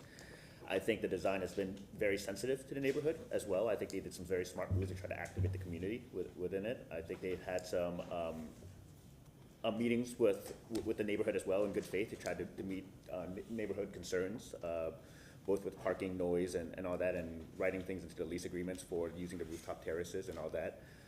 I think it's a great thing to try to provide more workforce housing or some more even if it's still market rate, I guess, on the affordable side of market rate, right? Housing for Ybor. I think that's a great thing for the neighborhood as well. And then looking at the plan, I know it's, even though it's a larger lot with you know, a larger strip of land right there for, in terms of the neighborhood and all that kind of stuff. I know for the building itself and fitting that many units, it's very tight. And just looking at the plan itself, they pretty much I believe they maximized the amount of space that they have for it, and did a very, very good job with it as well. I would agree with both of what you guys are saying and the points you brought up. They're clearly aware of the parking challenges that they have, and seem to be trying to find an effort to improve that. I agree wholeheartedly with both your comments. I won't reiterate. We've seen this project before, you know, and we could see the iterations of the design changes that have happened along the way with the massing. The materials are pretty much the same, which are, it's a nice palette to begin with. I think they've listened to the neighborhood and made adjustments here on, you know, getting rid of the pool, limiting hours, the parking. There's not too much we can do with that. But from an architectural standpoint, they've done what they've needed to do. The massing, they've broken that up. Yes, we aren't gonna see another project of this magnitude in that area. But, you know, there's a current one under construction right now on the old train station site, you know, which is like almost a full block long. So, you know, that has a little bit more buffer there with the railroad tracks, and there's some undulation, but it's still a pretty large facade. And they've done nice things and broken that down into manageable, more pedestrian scale massings or modules to kind of address that. And stepping back the corners, stepping back the entrance. You know, I think my personal feeling, you know, is like, you know, okay, you're putting too much onto that site. You know, like when we saw this project before, I always thought it was like, well, why don't you just lop off the floor, and that's going to take care of all your housing, really, your parking issues, right? But and some of the residents concerned with all these people, but 93 units, that's okay. So 100 to 150 people living in this full block area is not really that dense, you know, and having these parking requirements, that's something that's, you know, outside of our control, really. I mean, that's ordinance, and you know, and that's something that's been worked through with the city. I think the developer has stated that they understand that this is you know, it's a long-term project. They need a long-term commitment. So, you know, if something falls through, they're going to have to replace that. You know, but it's gone through its proper channels with the city, and I think from a Barrio standpoint, they've met the requirements of what we're looking for here, and yeah, I think it'll be a nice project on that corner, and you know, I'd use this opportunity to tell the developer and you guys to continue to be a good neighbor with the neighbors.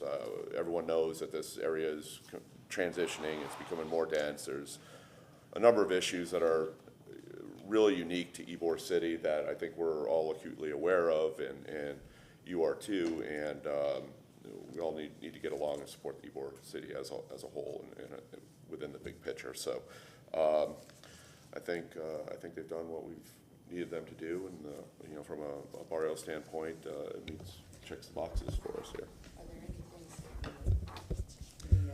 items that we would specifically want them to address? Yeah, I think the only one that kind of came up was working with staff on signage. Encroachments. What's that? The encroachments, the work. Encroachments. the Oh, yeah, with the process city. Yeah. With the city, Explore the use of brick along the entrance. along the entrance and the brackets. Wainscot. Yeah. And then also explore whether it's possible to develop the parking space in front of the entrance. You push back on that, given the amount of people that want to be parking. So that's why I want more parking spot laws. I think that's gonna be a hard sell. Well, maybe you just do like a little curb cut or something there to put a little landscape instead of taking up a whole space. And but I think that's worthy of a condition to try to, you know, delineate that entry space a little bit more. Yeah. All right, so then we'll move to a final approval with conditions. Move to grant a certificate of appropriateness for the drawings and documents presented at this public hearing in BLC 22-185 for the property located at 1715 East 4th Ave, also 1411 North 17th Street, 1707 East 4th Avenue, with the following conditions: that the applicant worked with the city through the encroachment process, that the applicant looked to explore using a brick at the entrance of the building, and that the applicant potentially look at trying to kind of distinguish the entrance more through use of the what do you want to call it, the public right of way there, Landscape. the landscaping at the entrance as well. And then the applicant worked with staff for you know, just final lighting, hardware, signage, and stuff around the building as well, and you know, they're like sort of building fixtures and accessories.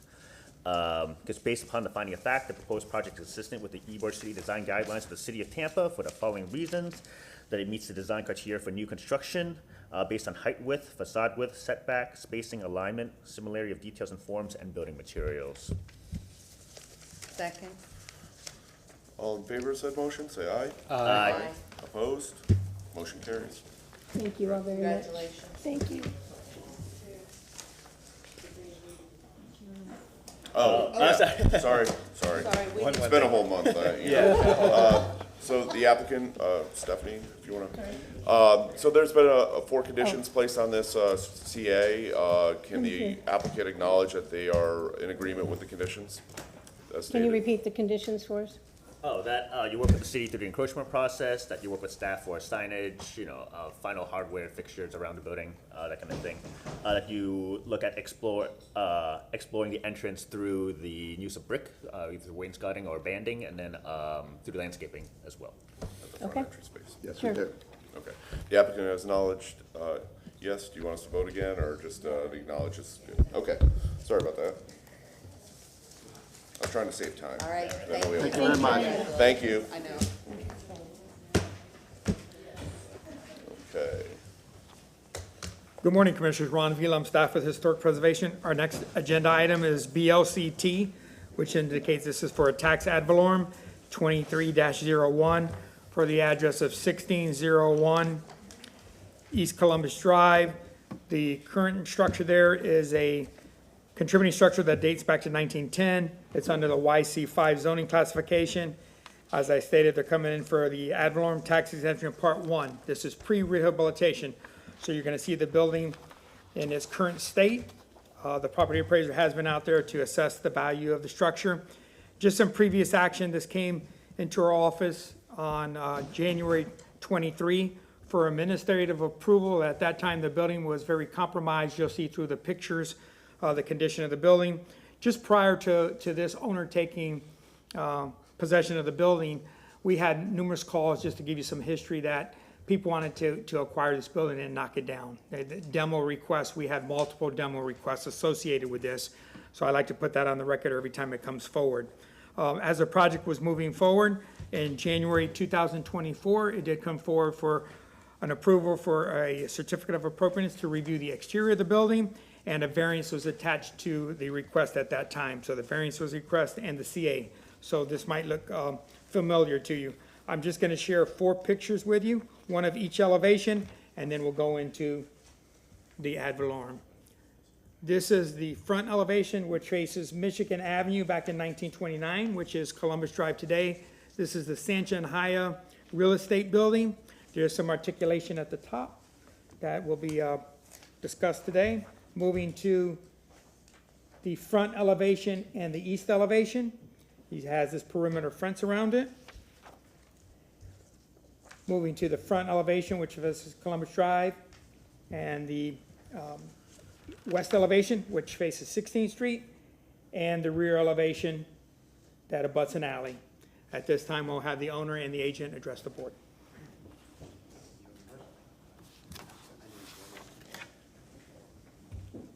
Good morning. I arrived late and I wasn't sworn in. I want to be official, so I probably should do that. Do we have anybody else in the audience that needs to be sworn in?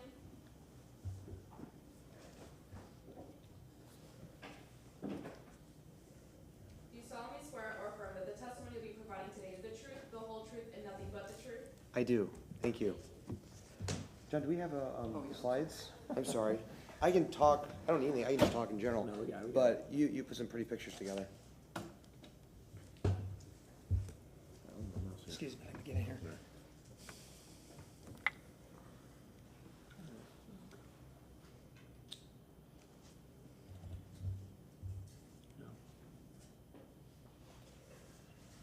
Thanks, John. Good morning, Commissioners. My name is Drew Newman, and I'm told I only can talk to you for 2 minutes because the real professors have to talk, but I wanted to just introduce myself again and say thank you very much for approving the first part of our project to restore the historic Sanchez y Haya building in January. I'm so excited by this building. We shared with you the outside of it, our thoughts back in January, and we're back before you this morning to share our ideas for the interior. So on this slide, there's a picture of my great-grandfather on the left, who founded our family business in 1895 and passed it down to my grandfather, passed it down to my father and uncle, who are passing it down to to my cousins and me. And we're very proud to be able to continue Tampa's and Ybor City's historic cigar-making tradition at the last operating cigar factory, El Rolo. We've got a great team, and 2 members are here today, our architect and designer, who've been helping us care for our 113-year-old building, bring it back to life, and turn it into a living history museum as a way to share Tampa's cigar tradition. And as many of you have already seen over the years, we've been working to restore El Rolo, and our goal was always to follow the Secretary of Interior standards and bring it back to life the way it was 100 years ago when it opened. And that's our hope with the Sanchez y Haya real estate building. The building opened a few months after El Rolo did in 1913, and was designed to service a cigar factory. 100 years ago, had a small hotel on the second floor and a cafe and a bar on the first floor, and all we want to do is bring it back to life the way it was a century ago so they can serve our cigar factory once again. We're really lucky for lots of reasons, including that we actually have some pictures of the interior. We've got some old photos of people showing what it looked like on the inside, and some old photos of the outside too. And so from the very beginning, our goal has always been to use what was there, both in the building to today, as well as old photos that can really help guide the restoration. Our team is very eager to speak, and so I'm going to say goodbye for now, but thank you very much for your guidance and help with this special project. All right, thank you, Drew. My name is John Hadley with Row Architects, and I'm going to go pretty quickly here because we have limited time and a lot to cover here.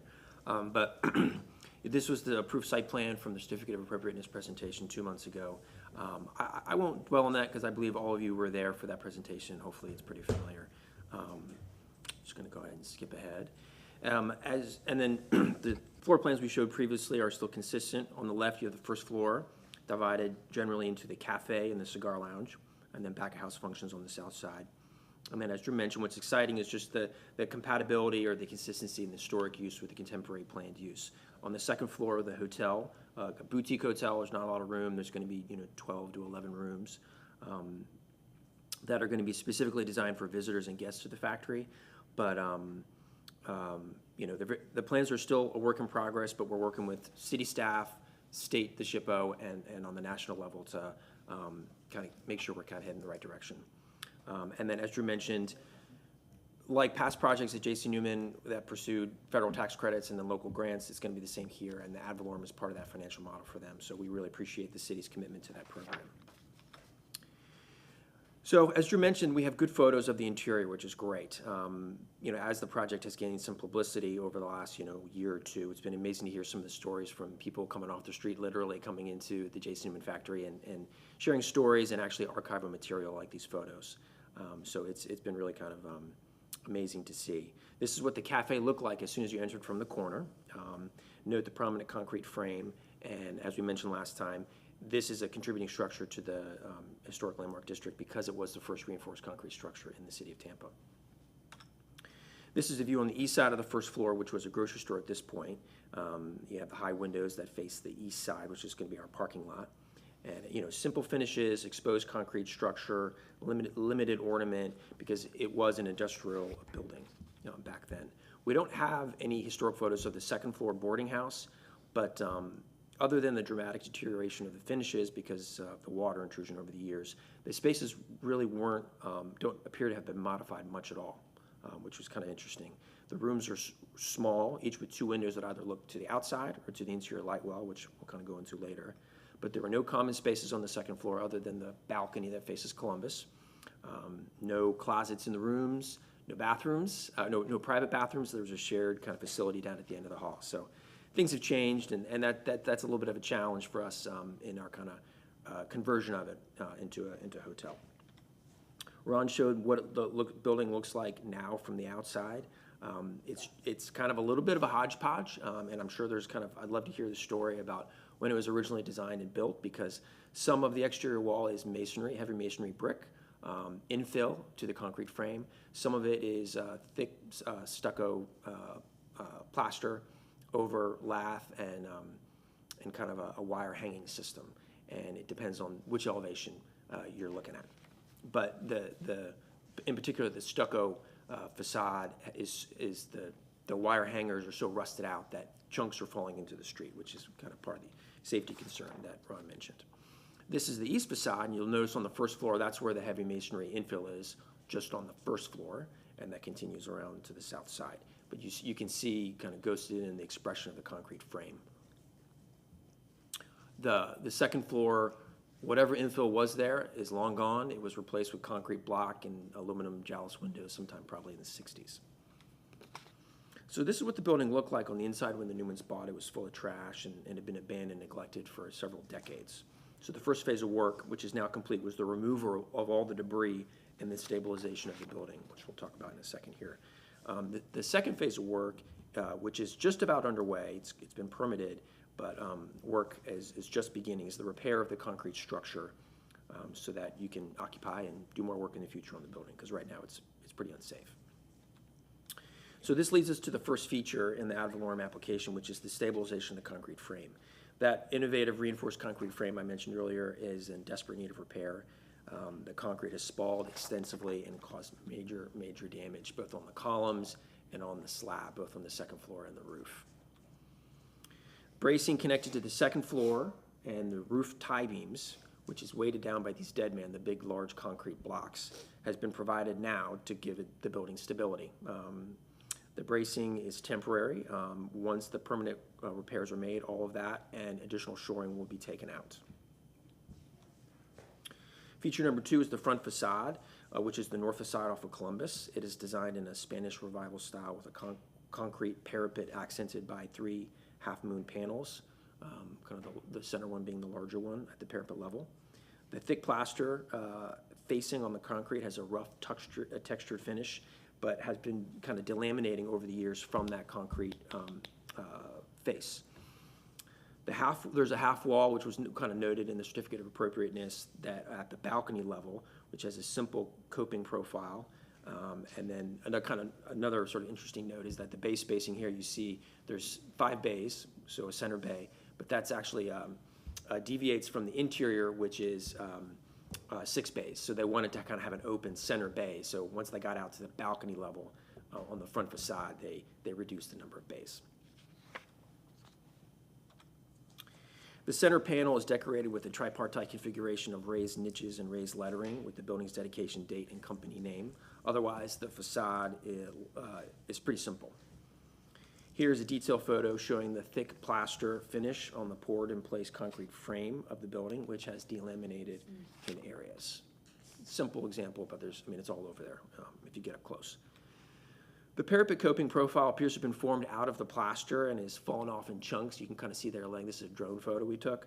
The facade and the parapet will be protected and braced during stabilization work, and then we're just going to kind of repair in kind to match the existing profile. So feature number 3 is the storefront, the historic wood storefront, portions of which are partially intact, primarily on the north elevation facing Columbus. Most of the openings were covered with plywood. We took it off and discovered that, unfortunately, kind of everything below this line here, below the transoms, was destroyed as far as the actual kind of glazing component. The frame is there in part. It's pretty damaged. It's just been modified and chopped up over the years. The good news is that the transoms are in okay shape, and we're going to be able to restore them. But everything below that line is going to have to get replaced. And then the question is, how are we going to replace it? What are we going to replace it with? This is one of the interior photos, which you can see in the background, shows that single light, kind of large storefront window there, which was sort of exciting to discover. And that's what we're going to go back with. Their strategy will be generally to kind of this is, can you see my mouse here? And this is your typical large storefront opening. So the transom going to bring back, restore, replace the single window below it. And then at the other openings where we have a transom still intact, but the doors are long gone, we're going to be replacing those doors. And we had a kind of a precedent salvage door on site that we're going to use as our model going forward for all the new doors, all wood. And then this is what that front elevation looks like. So it's just to note that on the cafe side, these windows here are pretty well intact in the sense that we know where the rough opening is.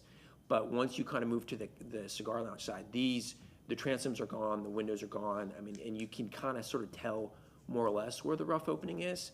And we're going to go back and we're kind of conjecture is to be consistent with the sort of 3/1 configuration. So feature number 4 is the roof. Here, another drone photo. It's a gentle but noticeable slope, hipped at the rear. The parapet on the north facade we talked about is on the right. The assumed original roofing material was some kind of bituminous mopped-on coating, and so we're going to go back with a liquid applied membrane to mimic this kind of historic application and to avoid the need for added metal coping. And aside from any kind of small plumbing vents, we're not going to mount any equipment on the roof to kind of keep those sight lines as pure as possible. The roof eaves extend about a foot. Oh man, I'm running way low on time here. About a foot past the building face. They're supported by kind of simple brackets you can see there on the right. And then, but like all the concrete, it's spalled badly, and we're going to repair it. Just repair as part of the concrete work. Number 5 is the light well. It's in the center of the building, shown right there. It's to bring light to the middle of the second floor. And what's interesting is that the light well does not extend down to the first floor, which makes for an interesting building section like that. Of course, this is a character-defining feature. It's very striking when you walk up on the second floor. And we're gonna keep it as is, open air. We're gonna clean out all the debris, ensure proper drainage, repoint the brick, and add any flashing required at the base of the wall. Our landscape architect, we've talked kind of in general terms about how to activate that. We're not going to make it a true green roof. It never was. There's just a whole host of kind of, potential kind of issues if we do that. So we're gonna put some potted plants, and we're still thinking about how we're going to activate it, but we're not going to make it a green roof. And that's something that kind of natural question that often comes up. Feature number 6 is the stair and the stair railing. It's the original and only stair in the building. It's located off its own entry off of Columbus, totally separate from the entries of the cafe and the Cigar Lounge because the building originally had 3 addresses. The stair is cast-in-place concrete with a very simple railing. The only ornamental detail are the chamfer corners on the posts and the top rail. There are no pickets or balusters. Obviously, we're going to have to modify it to meet current code. And our general strategy is we're thinking either of adding some kind of glass infill panel or balusters that kind of complement but contrast slightly with the concrete. We always want to sort of respect the integrity of the historic design of the stair and kind of let it stand on its own, but yet obviously kind of comply with code. So this is a quick diagram here. You have the entry to the cafe, Cigar Lounge, and then that sort of separate entry, which we're going to maintain as separate. And then obviously we're going to have to add an elevator and then a second egress stair, which we'll locate kind of in the back corner to be as discreet as possible. It'll be sort of true service egress use. Feature number 8 is the mechanical system. Of course, the original building was naturally ventilated, but we're going to add a full mechanical system to the building. But generally speaking, our goal is to maintain the open volumes of the main public spaces on the first floor.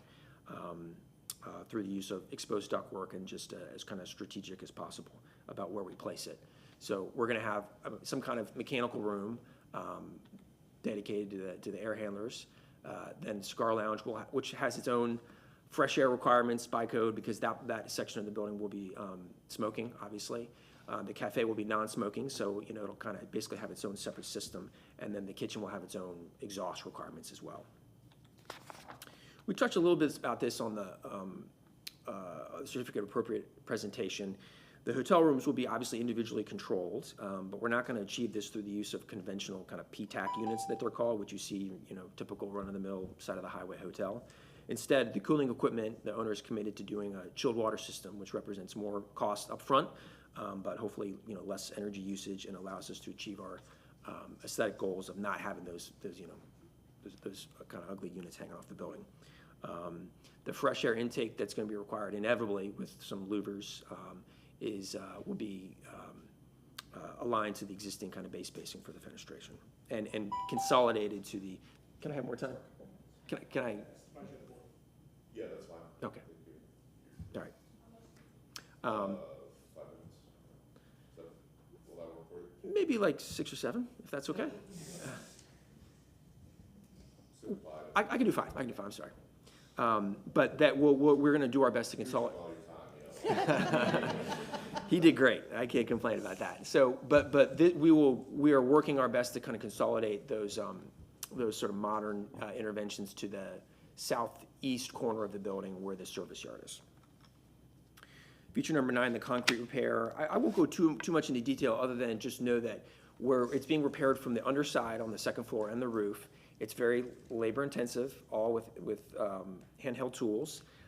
A lot of patching, replacing of the reinforcing and then patching of the concrete itself. On the first floor, we're gonna have, limited ceilings.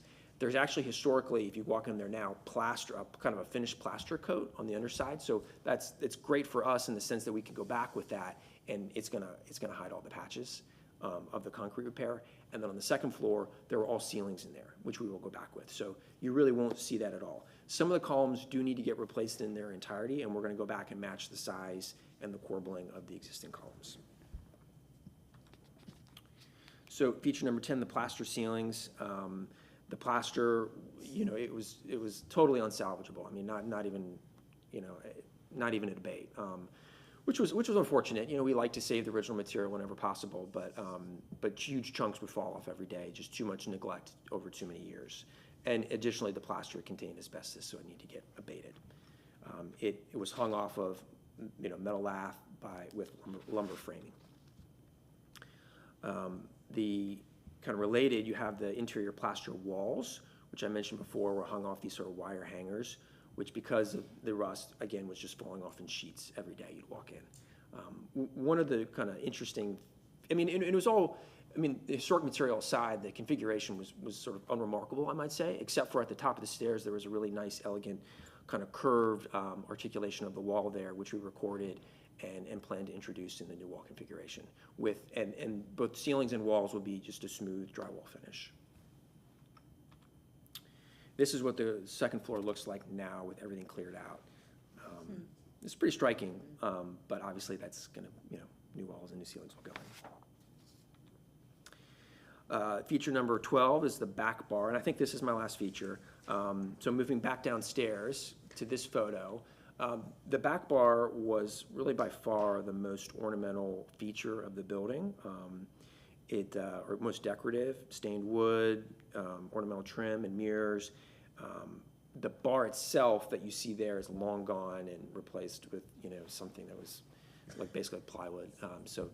Unfortunately we couldn't save that, but we have already removed the back bar, set it aside, and plan on totally refurbishing it. This is what it looks like today. So we're gonna take that kind of modification. It's been modified pretty heavily over the years. We're gonna take those, the kind of panelized mirrors off there, take the added shelving off, put the oval mirrors back, and take off all the layers of paint. And then I'll introduce my colleague Alex Colito with Common Bond Design to talk about the finishes in more detail. And that's pretty much it. Alex Colita, Common Bond Design. I'm the designer on the project, and I'll make it brief. We're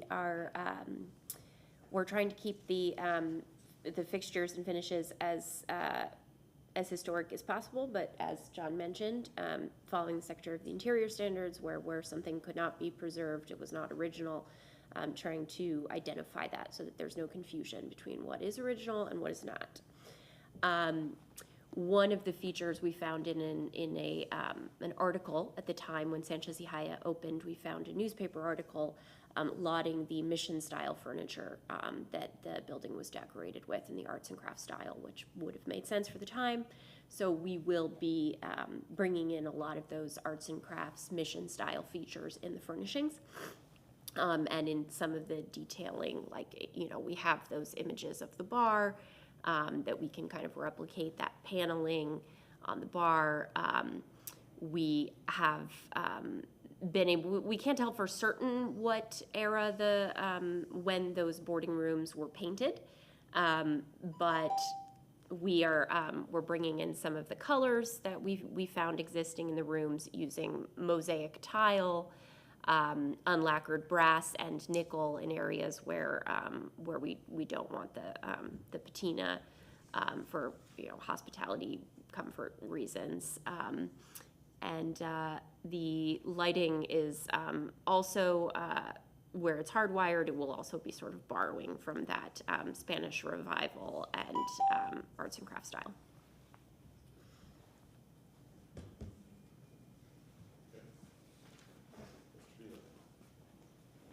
Good morning, Commissioners. Ron Avila, I'm staff with Historic Preservation. Moving forward on the tax ad valorem application, I believe that through the presentation, you see that we're very fortunate to have the agent and the owners and show the passion that they have for this building. I think, staff working on this building, we work on a lot of buildings, but we're blessed to go into this building that, could have went in a different direction.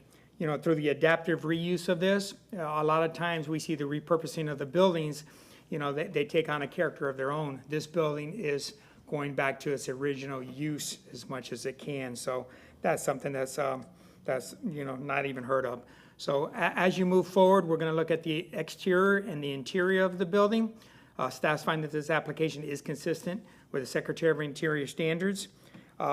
We had a couple conditions. One, to show the features that they did at the end, and the other one is to show the expression of the columns on these early buildings. They have the structural columns that are exposed with like a Y fashion to them that has the support. And I know he has a drawing indicating where those columns are and how they will be expressed, and they won't be encapsulated into the walls.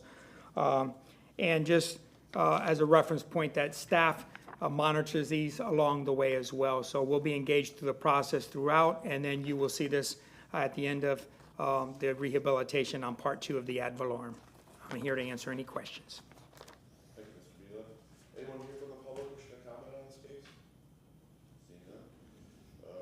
We'll start with some questions of the applicant. Ms. Welch. I don't know that I guess I go to what Ron was talking about for the structural columns and the expression of and what that's gonna look like.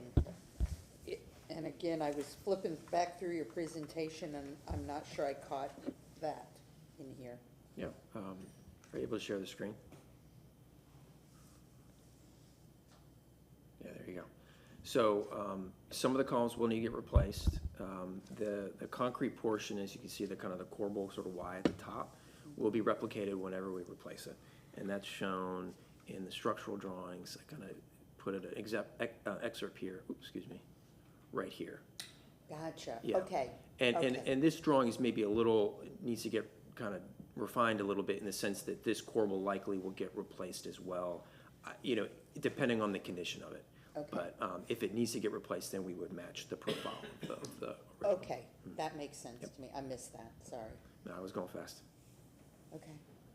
All right, that's really, right now, that's all I have based on what they presented before. And real quickly, the kind of the added sort of, dimension you see here on, maybe from about, 9 feet or 8 feet down, is not concrete. That's a plaster that we will add after the fact. Okay, that's all I have. Could you just go a little more to detail about that, the interior plaster condition where it was curved? Yeah. And then could you explain like what you're gonna do with that, and then, if you're bringing that throughout other locations in the building or anything like that? Yeah, this was, so this is the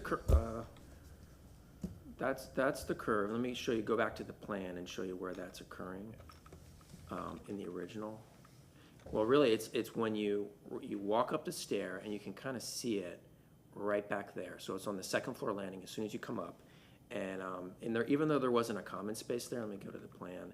I think they just wanted to sort of mark the top of the landing in a slightly elevated way.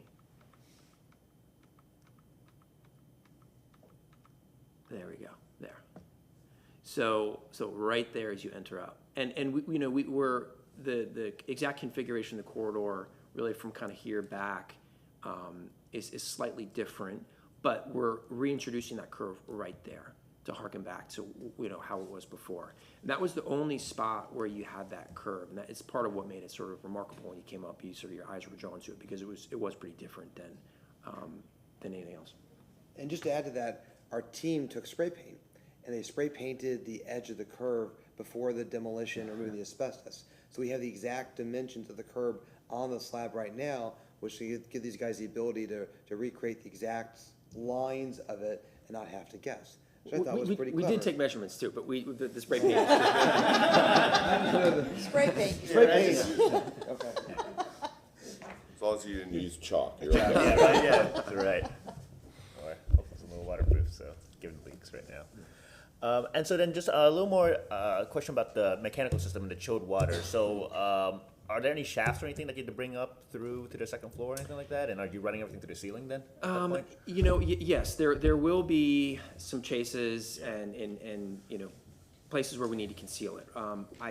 Right now, and I proposed this a little preliminarily, other than we're still trying to work out the details, but the plan is to locate the central energy plant just south of the building. The owner is in the process of acquiring the lot just immediately to the south. And that would allow us to run not only chilled water to this building, but the adjacent buildings as well, and kind of have the added benefit of, again, the energy usage and you know, avoiding a bunch of separate chillers that would take up more space and make more noise and all that kind of stuff. So, you know, with the central energy plant being located to the south, we will have to run chilled water into the building, somewhere up in the kitchen back of house area, and then to the mechanical space on the inside, which will be, I had identified that kind of right to the left of that number 7 that you see. And then from there, yes, we're gonna have some combination of, you know, mechanical chases to get over to the Scar Lounge and the cafe. But then in the Scar Lounge and cafe itself, we will do exposed ductwork, you know, double walled, painted, because we want to minimize the ceilings as much as possible. Yeah. Great, thank you. Along the lines of the ceiling, I'm just curious, does the building have to be sprinklered? You know, I would assume so, but that's a question I can't say definitively right now. Especially with the cigar bar, but. Yeah. But your strategy will be the same as with the exposed Yeah, ducting. yeah. It'll be as minimal And as if you possible. go back to those historic photos, there was some exposed surface mounted, really electrical conduit. And we don't want to, you know, we don't want to go crazy with that, but, you know, there is a little bit of precedent there, but yes, it will be exposed. I'll add that one challenge that we had was really more related to the sanitary lines on the second floor, and I forget if I mentioned this a couple months ago, but now that we're adding bathrooms to the second floor, you're gonna, where there were no before, now you have a bunch of sanitary lines. So we worked very hard to try to lay out the rooms so that those restrooms are kind of inboard as possible. You get them away from the exterior walls, and so inevitably from that standpoint, we will have some ceiling kind of configuration, but we're going to limit it, and also kind of acoustically, I think it would be probably too harsh to have just totally exposed concrete, you know, in addition to hiding the sanitary lines. So. And then I see you've met, obviously, most of the requirements, or all of the requirements for ADA accessibility, but when you looked at that second floor landing with the curved architectural features, I'm just curious, does that meet ADA? Because the patio, the second floor porch is probably a public space, is that You know, correct? that's a great question, and one I had not considered. But it will, you're right, absolutely right. It will need to meet ADA, and if it does, it's very tight. I will make sure that it does. Okay. Or there might be restrictions. Yeah. Oh, okay. Yeah, one of the things, my team has been looking at this, and one of the things that we're exploring in response to the National Park Service feedback is shifting this elevator over so that it's adjacent to the stair column, and just adding a door right at the sort of creating this, like, I wish I could draw on the screen, but just like basically creating a right angle with turning this this hotel room you see on the northeast here, turning that into a lounge space so that there is direct access from the elevator to the porch without ADA accessible access to the porch without having to go through that curved area. Yeah. I mean, you're recreating that curve, so you could shift the position of it, I suppose, Yes. too, Yep. and still meet the criteria, but just a consideration. Yep, absolutely. Yeah, no other questions. Maybe following the spray paint. Yeah.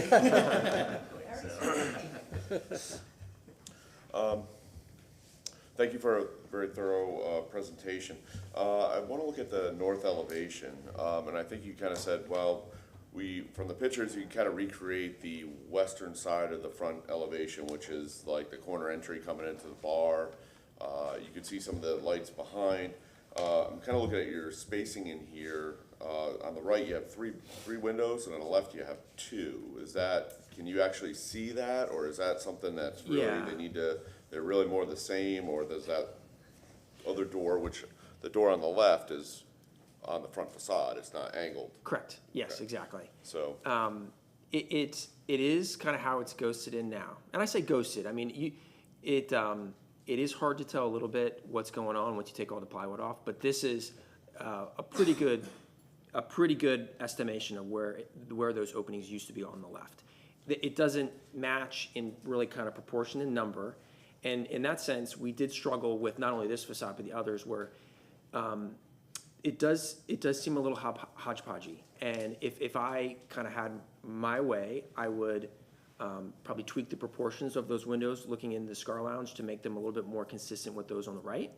I was just trying to be as kind of faithful as possible to what I'm seeing there in the field.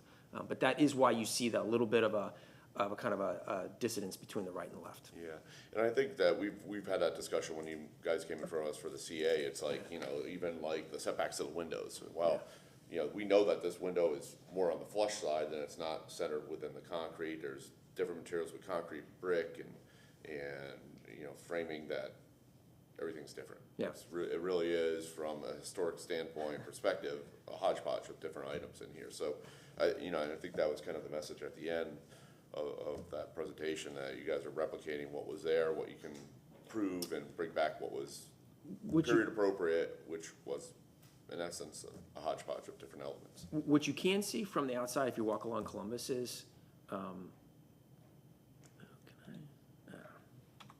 the casing. That's really what gives it away. Sure. And that's where these sizes came from. The window itself is gone, but. And just with the, I think the other conditions that were here, work with staff and interior material palette, I think that's going to continue to evolve as, you know, additional research is there. And the expression of the concrete columns, I think that's pretty well documented in there. I think, you know, if you give Armando another couple of inches of concrete at the base, he's not gonna, you know, turn you down on that one either, so. He likes his concrete. But I think a very thorough presentation, and I don't have any other questions. So we can go ahead and wrap up. You have a couple minutes if you want to summarize or rebut it, but you've already taken a couple extra. No, thank you very much for your time. Great, thank you. Okay, we're gonna go ahead and close the public hearing, have some discussion on the case, Mr. Shalas. Between the presentation at the January meeting and what they presented today, it seems like it's the right project in the right hands, and they have done this before, and they've exhibited an utmost professionalism that gives me the confidence to say that, you know, this is ready to go. Yeah, absolutely agreed. I'd love to see the care and the passion that's coming through in the presentations, and just talking about the building and just the vision for it. It's fantastic to see. Yeah, I would agree. I agree with both gentlemen. Beautiful job. I'm excited to see it as it continues to move forward. Yeah, it's a complete package. There's certainly a standard of care and an attention to detail for the historic nature of the building. So I think the whole design and construction ownership team is doing a great job. I think this building's in good hands for the Newman family for generations to come. So good job. We can move to approve the ad valorem tax exemption application, Part 1, pre-construction, for the plans presented at this public hearing in case number BLC T23-01 for the property located at 1601 East Columbus Drive for the rehabilitation of this property, because based on the facts in the record, the proposed project is consistent with the Secretary of Interior standards for rehabilitation and guidelines for rehabilitating historic buildings. Second. Any discussion? All in favor of said motion, say aye. Aye. Opposed? Motion carries. Congratulations. Does anyone need a break, or are we gonna keep going? Mine wants us out of here at 1 o'clock. So no break, no breaks? No break. Okay. Good morning, Commissioners. The next agenda item is BLC 23-191. This is for the address of 1601 East 7th Avenue. There is a contributing structure that's associated with this request. It dates back to 1904. This is in the commercial core, which is YC1 zoning classification, and the request is for a certificate of appropriateness for reconstruction of a portion of the balcony. We have some past action. This was in front of you a couple months ago. Additional information was required, and he's back, and he has that information, I believe. Moving through the photo presentation. This is the Sanborn map. It dates back to 1929. You see 7th Avenue. You see the concentration of brick buildings, which are indicated with the red shading here. Property in question is on the corner of 16th Street and 7th Avenue. Along 7th Avenue, you see in front of the brick facade, you see the yellow, which indicates open air balconies that frame the 7th Avenue corridor all along 7th Avenue, and it still remains. This is just showing our vicinity map and the concentration of the historic fabric along 7th Avenue, which is here. Property in question is over here. And just from above, you see the density of the commercial core. Property in question is here. Moving to the front facade, this is the balcony that's gonna be addressed this morning. You see the support columns coming down to the ground. There's different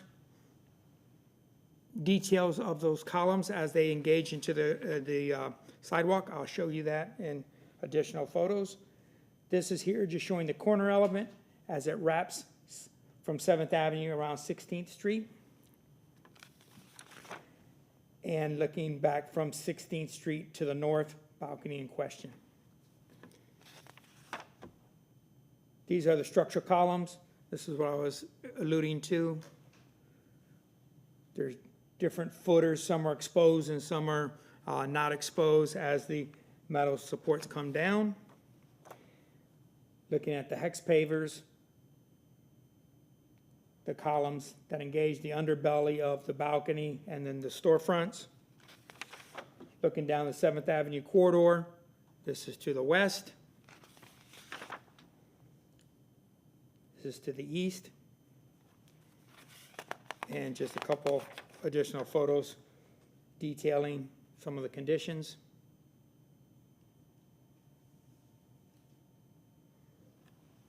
At the ground level, the underbelly of the roof here, the railing, close-up of the railing, and lastly, kind of a pixelated picture of a period photo that we have from the early 1900s. That concludes my portion, and the agent will address the board.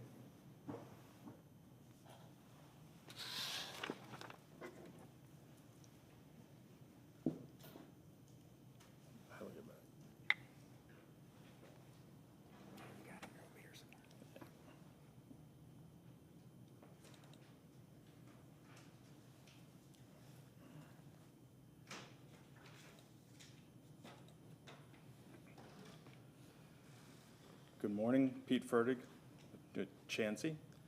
It is still morning. I'll try and get through it kind of quick. This, the takeaway from the last meeting we had was we were trying to replace columns and all the floor structural system with new columns, steel structure. My takeaway at some period in time during that meeting, Mr. Simmons looked at me and said, "So you see this as a repair?" And I kind of took that as the same way I talk to my son when he tells me he doesn't have homework that night, that I'm not really looking at this as a repair, but a whole new thing. So we went back and we said we weren't being necessarily sensitive enough to the historic nature of the balcony of the building itself. And we were just going in there with the same thing that we added to Casa Marti at the corner of 7th. And it was the wrong move, so I'm glad that I was challenged on that. So we went back and we particularly kind of studied this photograph showing the kind of that stepped fascia rim band, realizing this is all exposed wood here in this photograph, and currently it's some sort of brake metal covered over top of rotted aluminum. that's why, you know, the initial thing was, hey, there's metal there, we'll just replace all with metal, but that metal did not exist originally. So our project now, our scope of the project now is actually to keep all the columns on the first floor, all the detailing, however they intersect the sidewalk, just keep it as it is. That is not any longer in the project. It is simply just replacing the wood structure that is there with new wood structure. So, and trying to replicate the existing step fascia that was, or that step band at the outside that was there in the photograph. And we can't tell what the original decking was, but I can only imagine it was a 1x3 tongue groove flooring. So our intent now is replace wood structural member for wood structural member. There are 2x8 floor joists out there now. We're gonna replace them with 2x8. It's a built-up beam of a couple 2x8s. Maybe when it gets into structural engineering, we need to add, maybe conceal a flinch plate into a beam if we need to, but we'll do it in a concealed manner. And then add the 1x3 tongue groove deck. So the project's much smaller than what we were proposing the first time, and the result will be getting it back to what the building looked, hopefully the building looked originally. The building is partially painted now. So what we're proposing to do, the ground level, the first floor is exposed brick. Above the balcony, it's painted brick. What I'd like to do is paint the deck the color of the, and we actually have two different storefront conditions. To the west, the storefront's a painted storefront. To the east, there's a couple panels, couple sections where it's like a stained wood. But the painted storefront that is here, along with that main entry, is this light color. We'd like to paint the underside of that balcony using that same color match from the storefront. And you can see examples of a painted wood. Actually, this is across the street and maybe just over east of address or two. But it's existing along 7th where the painted wood floors are exposed. So again, columns are staying, existing columns are staying. The framing is going back in the same orientation that it's being taken out of. Built-up beams are going back in exactly like they are, minus the termite damage and water damage, and then new tongue groove decking on top. So, yeah, it's much smaller in size. One of the things I'd like to note, a couple of the beams here where they intersect the face of the wall. Currently there's like a 1/4-inch steel fabricated bucket that is holding a couple of those. I can't necessarily ascertain why that's there. It's one of two reasons. One, the pocket in the wall deteriorated enough that no longer was supporting the beam, or more than likely, the beam itself was deteriorating, and so they figured they'd stick a bucket on it. Once we do some selective demolition on that, we'll be able to ascertain why that's there. Ideally, we'd get rid of that piece. It's not original to the building. It's hard to understand where it is. I'd be inclined to get rid of it if we can go back and not. If we could point up the beam pocket and let the beam just run into the wall, it would be cleaner because it doesn't occur on the rest of them. The outside band becomes, and this is what is there. It's concealed in that kind of brake metal, so it's hard to see. It's kind of double stacked 2x8. This would be, from best I can tell from the photograph, proportionally was like a 2x10 that wrapped around that, and then the 1x3 tongue groove decking would hang out to form the trip at the edge.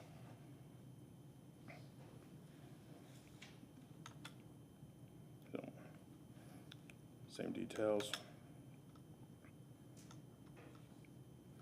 So that's, again, this same configuration that it's in now.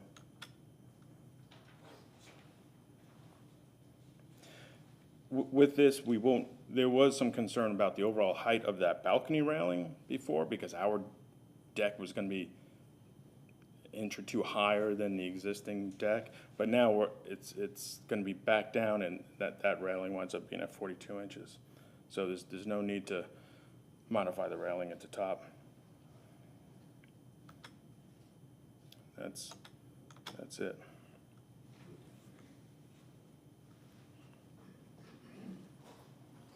Good morning, Commissioners. Ron Vila, I'm staff with Historic Preservation. The staff's findings for application BLC 23-191 is that it is consistent with the Ybor City design guidelines. And working with Peter and moving forward, he's addressed the majority of the conditions on your staff report on page 4. The railing height was a concern that he stated that it does measure 42, which is commercial code. I would suggest that you to delegate the final color selection to staff. Usually the colors don't come up well on the illustrations that we have at the public hearing, and we'll work on the compatibility with the colors. And then pending approval through the encroachment, if this is to receive a final approval, that still has to go through the encroachment process. All the other conditions on the staff report have been met. Thank you. Anyone here from the public wishing to comment on the case? Seeing none, we can ask some questions. I really don't have any questions. I think you pretty much went through and laid out that is truly a repair now. So, You don't happen to have a picture of one of the buckets that got retrofitted into one of those wooden beams, do you? I do not in this presentation. Okay. Yeah. I don't think it shows up. It only occurs on two of the. Two of them? Okay. Yeah, two of them. But I wanted to acknowledge that it was there. If you, I would think that you would want those gone, but certainly if it's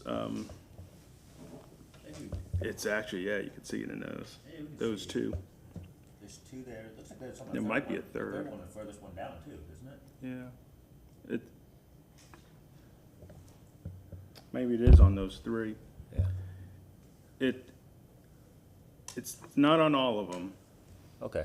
And it's hard to, again, understand why that was added. There's other, as you can imagine, there's places where, I don't have photographs of it, but where big chunks of the wood is coming off from termite damage. And so then with some selected demolition, was there any plan to try to maybe repair some of that masonry or brick if needed first to try to put it in? Or was it just kind of replace those basically those No, like joist I hangers think or- all the beam pockets, when we take those out, the ones that you can't see because the plate's in the way, I think we'd have the brick pointed up and then that structurally repaired so it fit tight to the beam to match the rest of them that are out there. Great, thank you. Oh, no questions. I appreciate the straightforwardness of the project and the presentation. Yeah, I think you're in the right direction now, and I think it's much simpler this way. If we get rid of those steel brackets, historically, I think they put those on there if the wood starts to fail and you can see the damage, and they're just like, hey, come out here, put something up and hold it in place. But I don't think they're native, so if you can get rid of those, that would be great. Grounded solid in there, but all those details we could work for. Just too many moving parts with the other one. Completely agree, and I appreciate the comment in the previous meeting, yeah. And so what's your intent with the paint colors? You kind of threw up a board with paint colors. I think the board and staff is open to a variety of schemes, but what's your kind of preliminary idea there? The preliminary idea is I go back to this photograph. Now, I would have imagined, only because probably we see this balcony so much and we see this black band around that balcony edge, that it should be black, but the photograph tells a different story. That is either raw wood or painted very light. So the intent would be, or the thought would be that it goes back to matching this right side storefront. Maybe go back to the photograph. Is painted this kind of pale yellowish color. And to bring that up to at least to the underside of the balcony floor. I think it helps lighten up that whole space. So you're doing the beams, the joists, and the underside of the deck, and probably like a tannish color? Yes. Yeah. Now, I would. And then the outside will be that same color, the rail, I mean. I feel like it should be based on the photograph. I certainly would welcome input from staff to finalize that outside edge color, but. Yeah, but then it's like, okay, where do you want to stop it? So are the columns gonna go tan now too? No, I think all the steel stays black. I think that would be accurate to the photograph. Okay. Yeah. Okay. And it'll only be the wood that gets painted to lighter.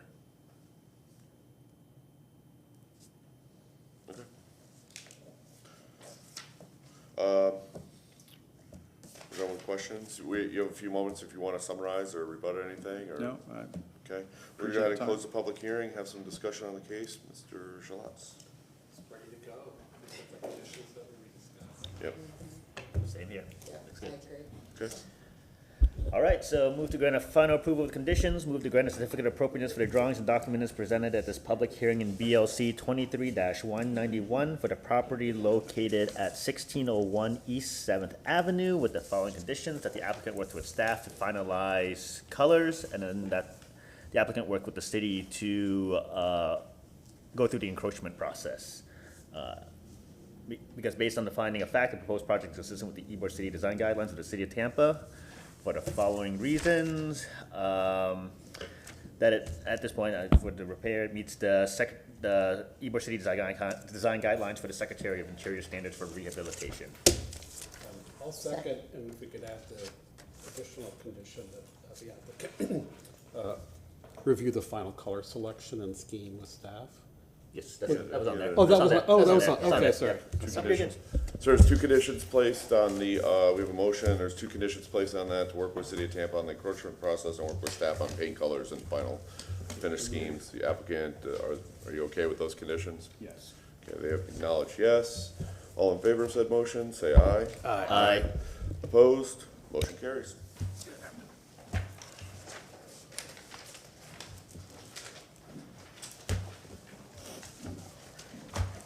One more.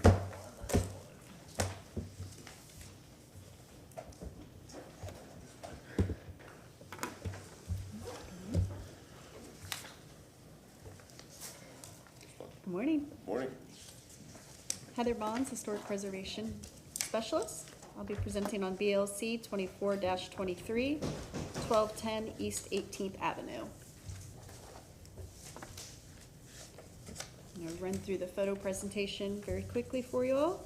This is the 1929 Sanborn. Shows the original footprint with an open porch on the front and the rear. Location within Ybor City Historic District. The site is located on the north side of East 18th Street between North 12th and North 13th Street. It fronts both. There's no alley in the rear, as you can see.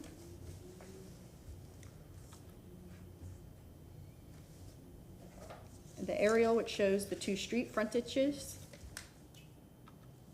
Property, the existing photograph, which shows that the structure has been demolished. The property to the east. Property to the west. Looking eastward towards 18th. And looking westward down 18th. Directly across the street. The subject house as it looked in 2022. Image of the porch and east elevation. Close up of the front porch as it was. Again, the east elevation as a whole, noting the shed roof in the rear. West elevation. Foundation of the house on piers. Again, the foundation. The rear of the structure.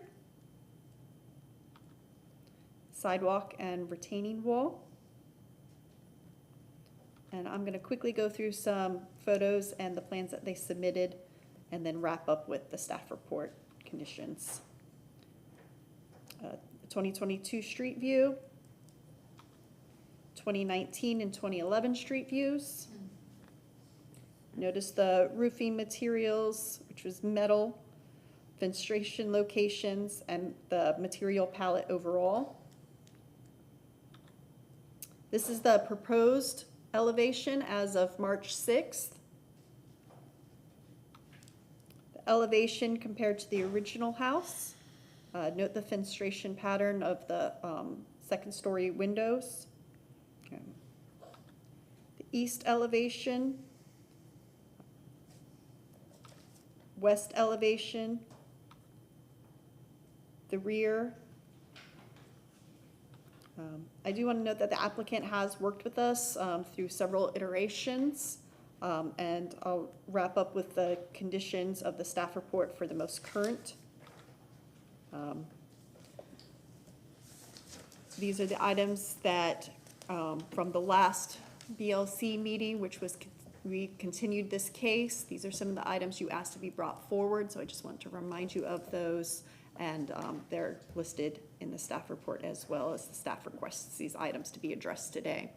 That is to demonstrate the location of the original structure, provide historic scoring patterns on the ribbon driveway, the parking pad and the walkway, indicate the location of fencing and relevant heights.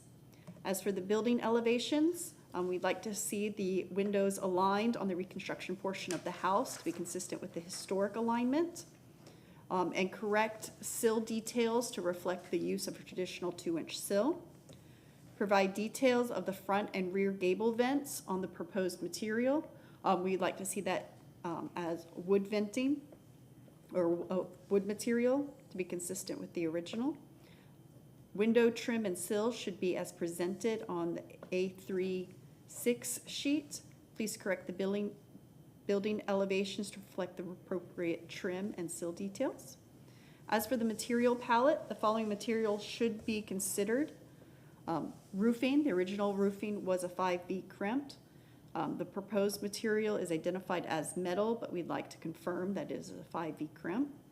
Overall overhang and soffits, the original material for this period would be a wood beadboard or wood plank. The proposal is showing hardy soffits. Siding, the original siding was lap wood siding. The proposed siding is a cedar mill hardy plank or similar. We do note that the faux wood grain is not permitted, so it must be on the smooth side. Windows, the original material for this period is a wood window. The proposed window is an Anderson vinyl clad wood. Trim, original material for this period is a wood trim. Proposed material is a Ventatrex trim board. Railing, original material for this period is wood. The proposed material is wood. Doors, the original for this period is wood door. The proposed is front door is wood. The foundation, the original material for this period is a brick pier with wood lattice. The proposed is a stem wall with stucco and simulated brick piers. Lighting and hardware, all items that they've presented are appropriate. And a note on the wall section, it is showing a return gable, which is not shown on their plans, and it's not original to the structure, so we'd like that corrected. And with that, we ask that the applicant come and address these for the board.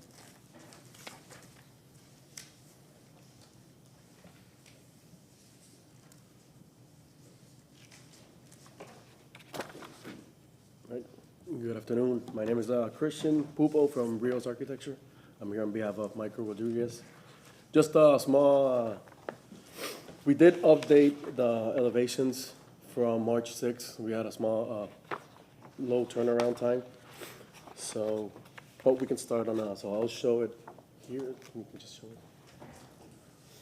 I'll start with the site plan here. Can you see it? Can we have the Elmo on the screens? Oh, sorry, I gotta. Thank you.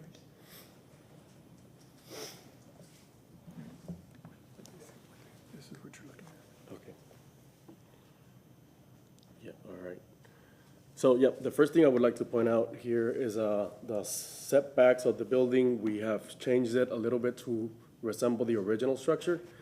So the footprint of the original structure is going to remain the same. Setbacks are exactly the same as the previously approved plans. And we are showing the scoring and the concrete pattern. So in 4-foot increments as discussed in previous meetings. Additionally, we are showing the apron with the correct, well, we'll fix it when we get the chance. But the aprons, the concrete, everything is gonna be exactly as you guys requested with a 4-foot increment pattern. And as far as, again, the fencing around the perimeter is gonna be a 6-foot. I'll go through more of that when we get to the what's called the material palette. The front retaining wall is gonna be repaired to match existing and opened on one end to allow for the apron and new driveway. Additionally to that, I think that's all I have for the site plan. Well, we did the new addition now, it's a little shorter. It's not as big as the previous one. We stepped back from the original structure 8 inches to defer. I know the minimum is 8 inches, so we did that. Let me just take this out. I'll go to the elevations now. So I'll show you the updated elevations. So can you guys see it well? Yeah. Right there. So for the front elevation, I know it was a big issue that the windows weren't aligned. So the top windows, we were able to align them to the gable, and everything else, the door couldn't be moved, couldn't be aligned. Well, the original structure is not really aligned that well. So we kind of upgraded it by aligning the windows on the right side of the house and windows on the top with the gable. Additionally to that, sorry, I'm a little first time. Yeah, the front porch, the railings we're gonna talk about that on the material palette. It's a more simplified wood railing. We have changed the roofs to 5V crimp, so it's confirmed that we're gonna do that going forward. Foundation is slab on grade. We will have a smooth on the sides instead of piers. We're gonna, like she said, it's gonna be piers. It's gonna be look like piers and have a smooth stucco finish on the in between the brick or the stone is gonna be there to have the illusion that's piers. Additionally to that, on the side elevations, we tried as we could to align all the windows. We added more windows to one of the elevations, to the west one. And yeah, essentially we are showing the roof, the correct 5V crimp roof. We're showing the trims around the windows correctly. I think the double window in the back is a little different. That's the only, I think the bottom sill is a little wider, which is representative of the material board here in the, that's a little different from the material board. But it's, if you look at the original structure, it's a little upgrade from what we have over there. And what else? Let me go to the sections real quick, because it's another thing that we addressed. We added details pertaining to the railings. We added details for the wood column assembly at the porch. And also we added, it's no longer gonna be a vented soffit like that. It's gonna resemble the one that was there before, which is I think it's gonna be still vented, but it's going with the rafters instead of a 90-degree angle. We're showing the sill work around the windows as good as we could. And we can update these as we go. But I think all the information is here that's needed, that is shown on the, let me go to the, I think we have on the material board. Obviously, we have, let's start here from the bottom. We have the fence is gonna be a 6-foot high fence, pressure treated pine. The windows. Oh, sorry. Can you see it? I think, can I zoom out here?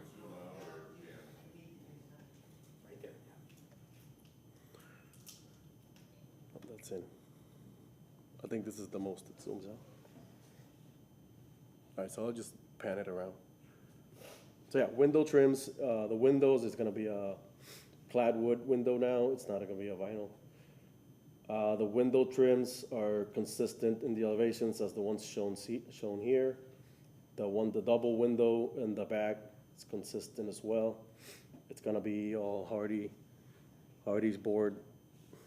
Yeah, it's gonna be a smooth Hardy board trim. And then we added a substitute trim board in case we can't find that one. We're showing the brick on the piers, close up the Ybor City color palette, which would, I'm not sure how that's handled. And then for the siding, we're showing a wood, not a wood, but it's a Hardy plank siding, which we think the size is consistent with the original. Obviously, it's not gonna be wood, but yeah, and then we're showing another substitute Hardy prime smooth siding. And let's go to the wood railing. As I said, there's a little more simplified version from the ones that were previously there or the previously approved plans. But and then we have the door. The front door was updated, and we're showing the front door hardware as well as the rear and side doors, door and hardware. And I think, yeah, we're showing the window trim, the historic sill detail, which I think is represented in the section. I'll confirm that. And I believe, was that all? I think we added a mailbox, we added the wall-mounted exterior light fixtures and the Hardy board panels that are gonna be installed on the rafters to not expose them.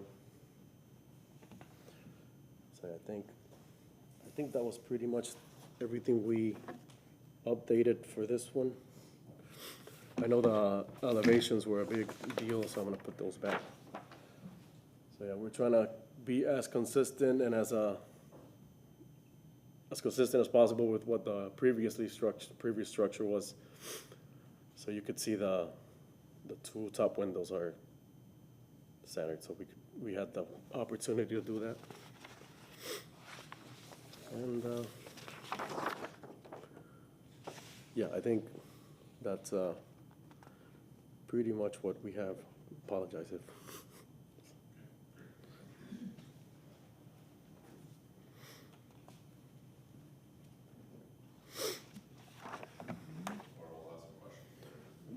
Huh? Oh, okay, I know. Overall, the submission was found complete and consistent with the application requirements. The applicant has continued to engage with staff. And overall, the project meets the Ybor City design guidelines and the Secretary of Interior standards. Anyone here from the public wishing to comment? Seeing none, we can ask some questions of the applicant. Sure. Thank you for the presentation. You're going to be expressing the piers with a faux brick along the sides. I don't see any indication that you're doing that at the front porch. Is that the case? So the front porch on the original structure was, I think it was just a smooth stucco finish, or I believe it was just like a exposed, yeah. I have an image here. So it wasn't really. Right, but that would have been a more recent addition. Yeah, so Well, the guidelines would require that you do express them, Okay. at the very minimal at the porch. I mean, we have approved projects in the past where even though we agree that there's a stem wall with the expression for the main house, ideally, if you could do piers and a true, pier condition at the porch, it adds considerable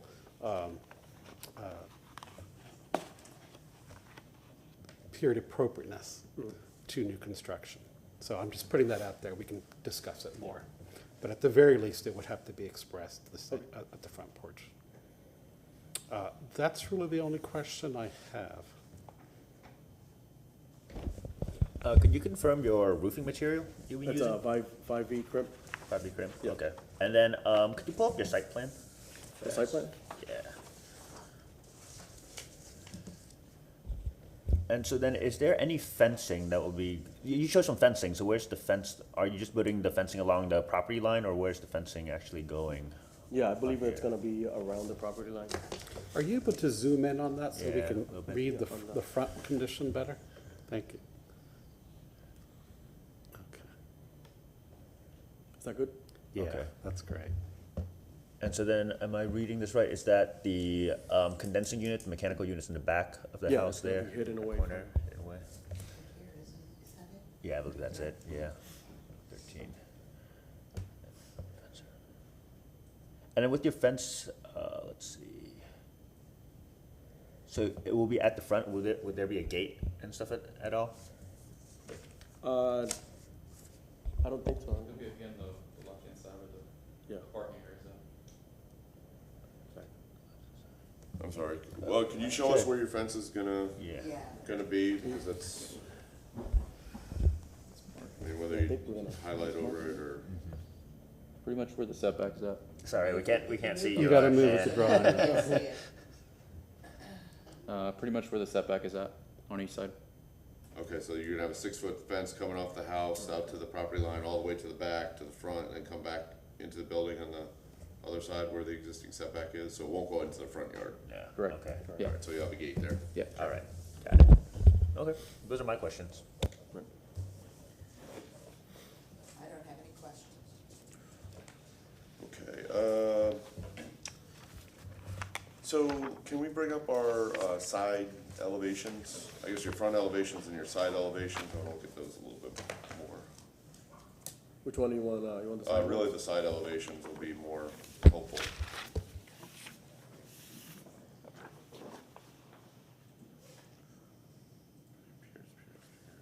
Oh, I guess I'll zoom out again. All right. So, all right, let me look at the bottom one on the east elevation. Okay, so it seems like in your rear elevation, you have a differing sill condition. It's wider than all the other ones. I was gonna say, okay, if you're gonna do that for the addition and have wider sills on the 2 smaller windows on the addition, that would be acceptable, but now your only window that has a deeper sill condition is that double window on the rear elevation, if you wanna put that up. Maybe, it's probably just easier for you to just keep them all the same and make them smaller. Yeah, I agree. You know, just make them all the same and then it's not an issue. So I'd say, look, if we could look at that. Your awning that you show there on the back and on the side, what's the material of that? There's supposed to be wood, correct? So that's wood, and I think we're gonna just integrate the 5V crimp as well in on those little roofs. Okay. Okay, so it'll be wood framed, attached to the house, the siding will put up to it, you'll trim out the thing, but it's 5E crimp as well, so. Yeah. Okay, good. And let's talk about your, I agree with Jose on the front porch there, you know, I think there's, and maybe on the rear there, maybe, so what's that's, the porch on the back side is just kind of like a concrete porch, correct? Yeah, exactly. Okay, but there's no piers back there? Like, brick piers with stucco, it's all stucco? Yeah, we were thinking just, Okay, can we go back to the differentiate side that. elevations?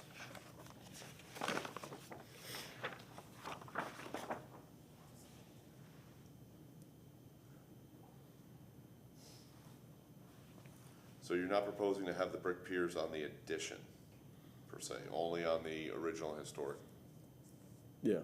building? Is that an active design choice, or is that something that, I mean, it's a little active, yeah, because we want to delineate a little bit from old and new. But we can add it as well. It's not a big design change. okay? And can we take a look at your, wall section, please, and be able to zoom in a little bit on that? And can you confirm that the windows, I've seen in the documentation that they're a wood-clad vinyl? Yeah, so so these sections, we keep them, not vague, but we just want to make sure we have the correct window, so we go to the window schedule. We just point at the scheduled window, which would be at this case, per the manufacturer's recommendation, just go with the window, the one we're showing on the material. what? Just go with we just point at the window manufacturer and we don't. Okay, well, But we would can you detail. bring that back? Sorry. We're very interested in what your windows are. So it's a series white-clad wood tilt wash double hung window with low E. Okay, so it's clad wood, so it's a vinyl clad wood. So, okay, I think we're good with that. And then let's go back to the wall section, and if you can zoom in on that, where it gets to the windows. Your windows seem like they're pretty far forward within that wall. I think they would tend to be a little bit more recessed and centered in the wall. Yeah, that's true. Okay, so maybe we make that a condition that they're, properly centered within the wall, so they're not on the, yeah, outside edge. All right, that's all I have for questions right now. I just need clarification, because is this new, it's listed as new construction, but it's new construction to a contributing structure? The contributing structure fell down. Oh, okay, that's what I So thought. we're going back to That's it. what I thought. So the footprint of the existing structure, contributing structure is being replicated, and the addition on Okay. the back No. is being set in a little bit, and they're putting an addition on the He back. made a reference to the original. I thought I was on the same page, but yeah, so I am correct. All right. Yeah, we've So it's completely new we've seen these guys a construction. couple times on this Okay. project. It's completely new construction, got it. That's completely new. Just refer it as original. And I appreciate you trying to replicate what was there. Yeah, I don't have any more questions. Anyone? Okay. You have a few minutes to summarize any comments or rebut anything. If you want to take that time, then we're going to go ahead and close the public hearing. Nope, we're good. Okay, thank you. We're going to go ahead and close the public hearing and have some discussion on the case. Who wants to go first? I appreciate the clarification, because I think the board at one point didn't agree with the demolition of the contributing structure, and it got, anyway, we're here now. I think all the more reason to really treat this front porch in a different manner, a more historically appropriate manner. So that rest of the project looks like it meets the criteria, but I would strongly advise us to request a more traditional front porch with piers and expressed with some kind of venting, because that's what's going to be visible from the street. I think that's a good addition between that and just centering the windows on the wall section, and then with the applicant continue to work with staff on, final material, palettes, colors, all that kind of stuff. Yeah. I think the project has come a long way since it was first presented, so we appreciate that. Yeah, I think, it took us a couple iterations to get there, but I think we're in agreement on your material palette, like we discussed before. That front elevation, moving those windows really helps out that front facade. On the sides, we have a little bit more flexibility. It doesn't match the historic window placement, but that's fine. I think you're making the right steps with the material palette. And I agree with my colleagues on the front porch and the piers. I think it's definitely required on the front porch for And the it would be addition. wood then, too, there would be a wood front porch, just to clarify. They can, we can, Yeah. I mean, it looked like it was concrete there, but Can you, okay. I think they would probably Yeah, the agree to existing one wood was that, concrete. The previous one was concrete. yeah, previous one's concrete, but I think we go either way. It could be concrete or wood. It might be more cost effective for them to do wood, so I don't think they did, Yeah. you know, dispute that. Yeah, just to clarify what we're asking for. But the foundation is still gonna be CMU with stucco and brick piers. Oh, see, I was saying, sometimes you do a stem wall around the main part of the house, but the porch itself really is old-fashioned. Right. And it's piers and wood construction.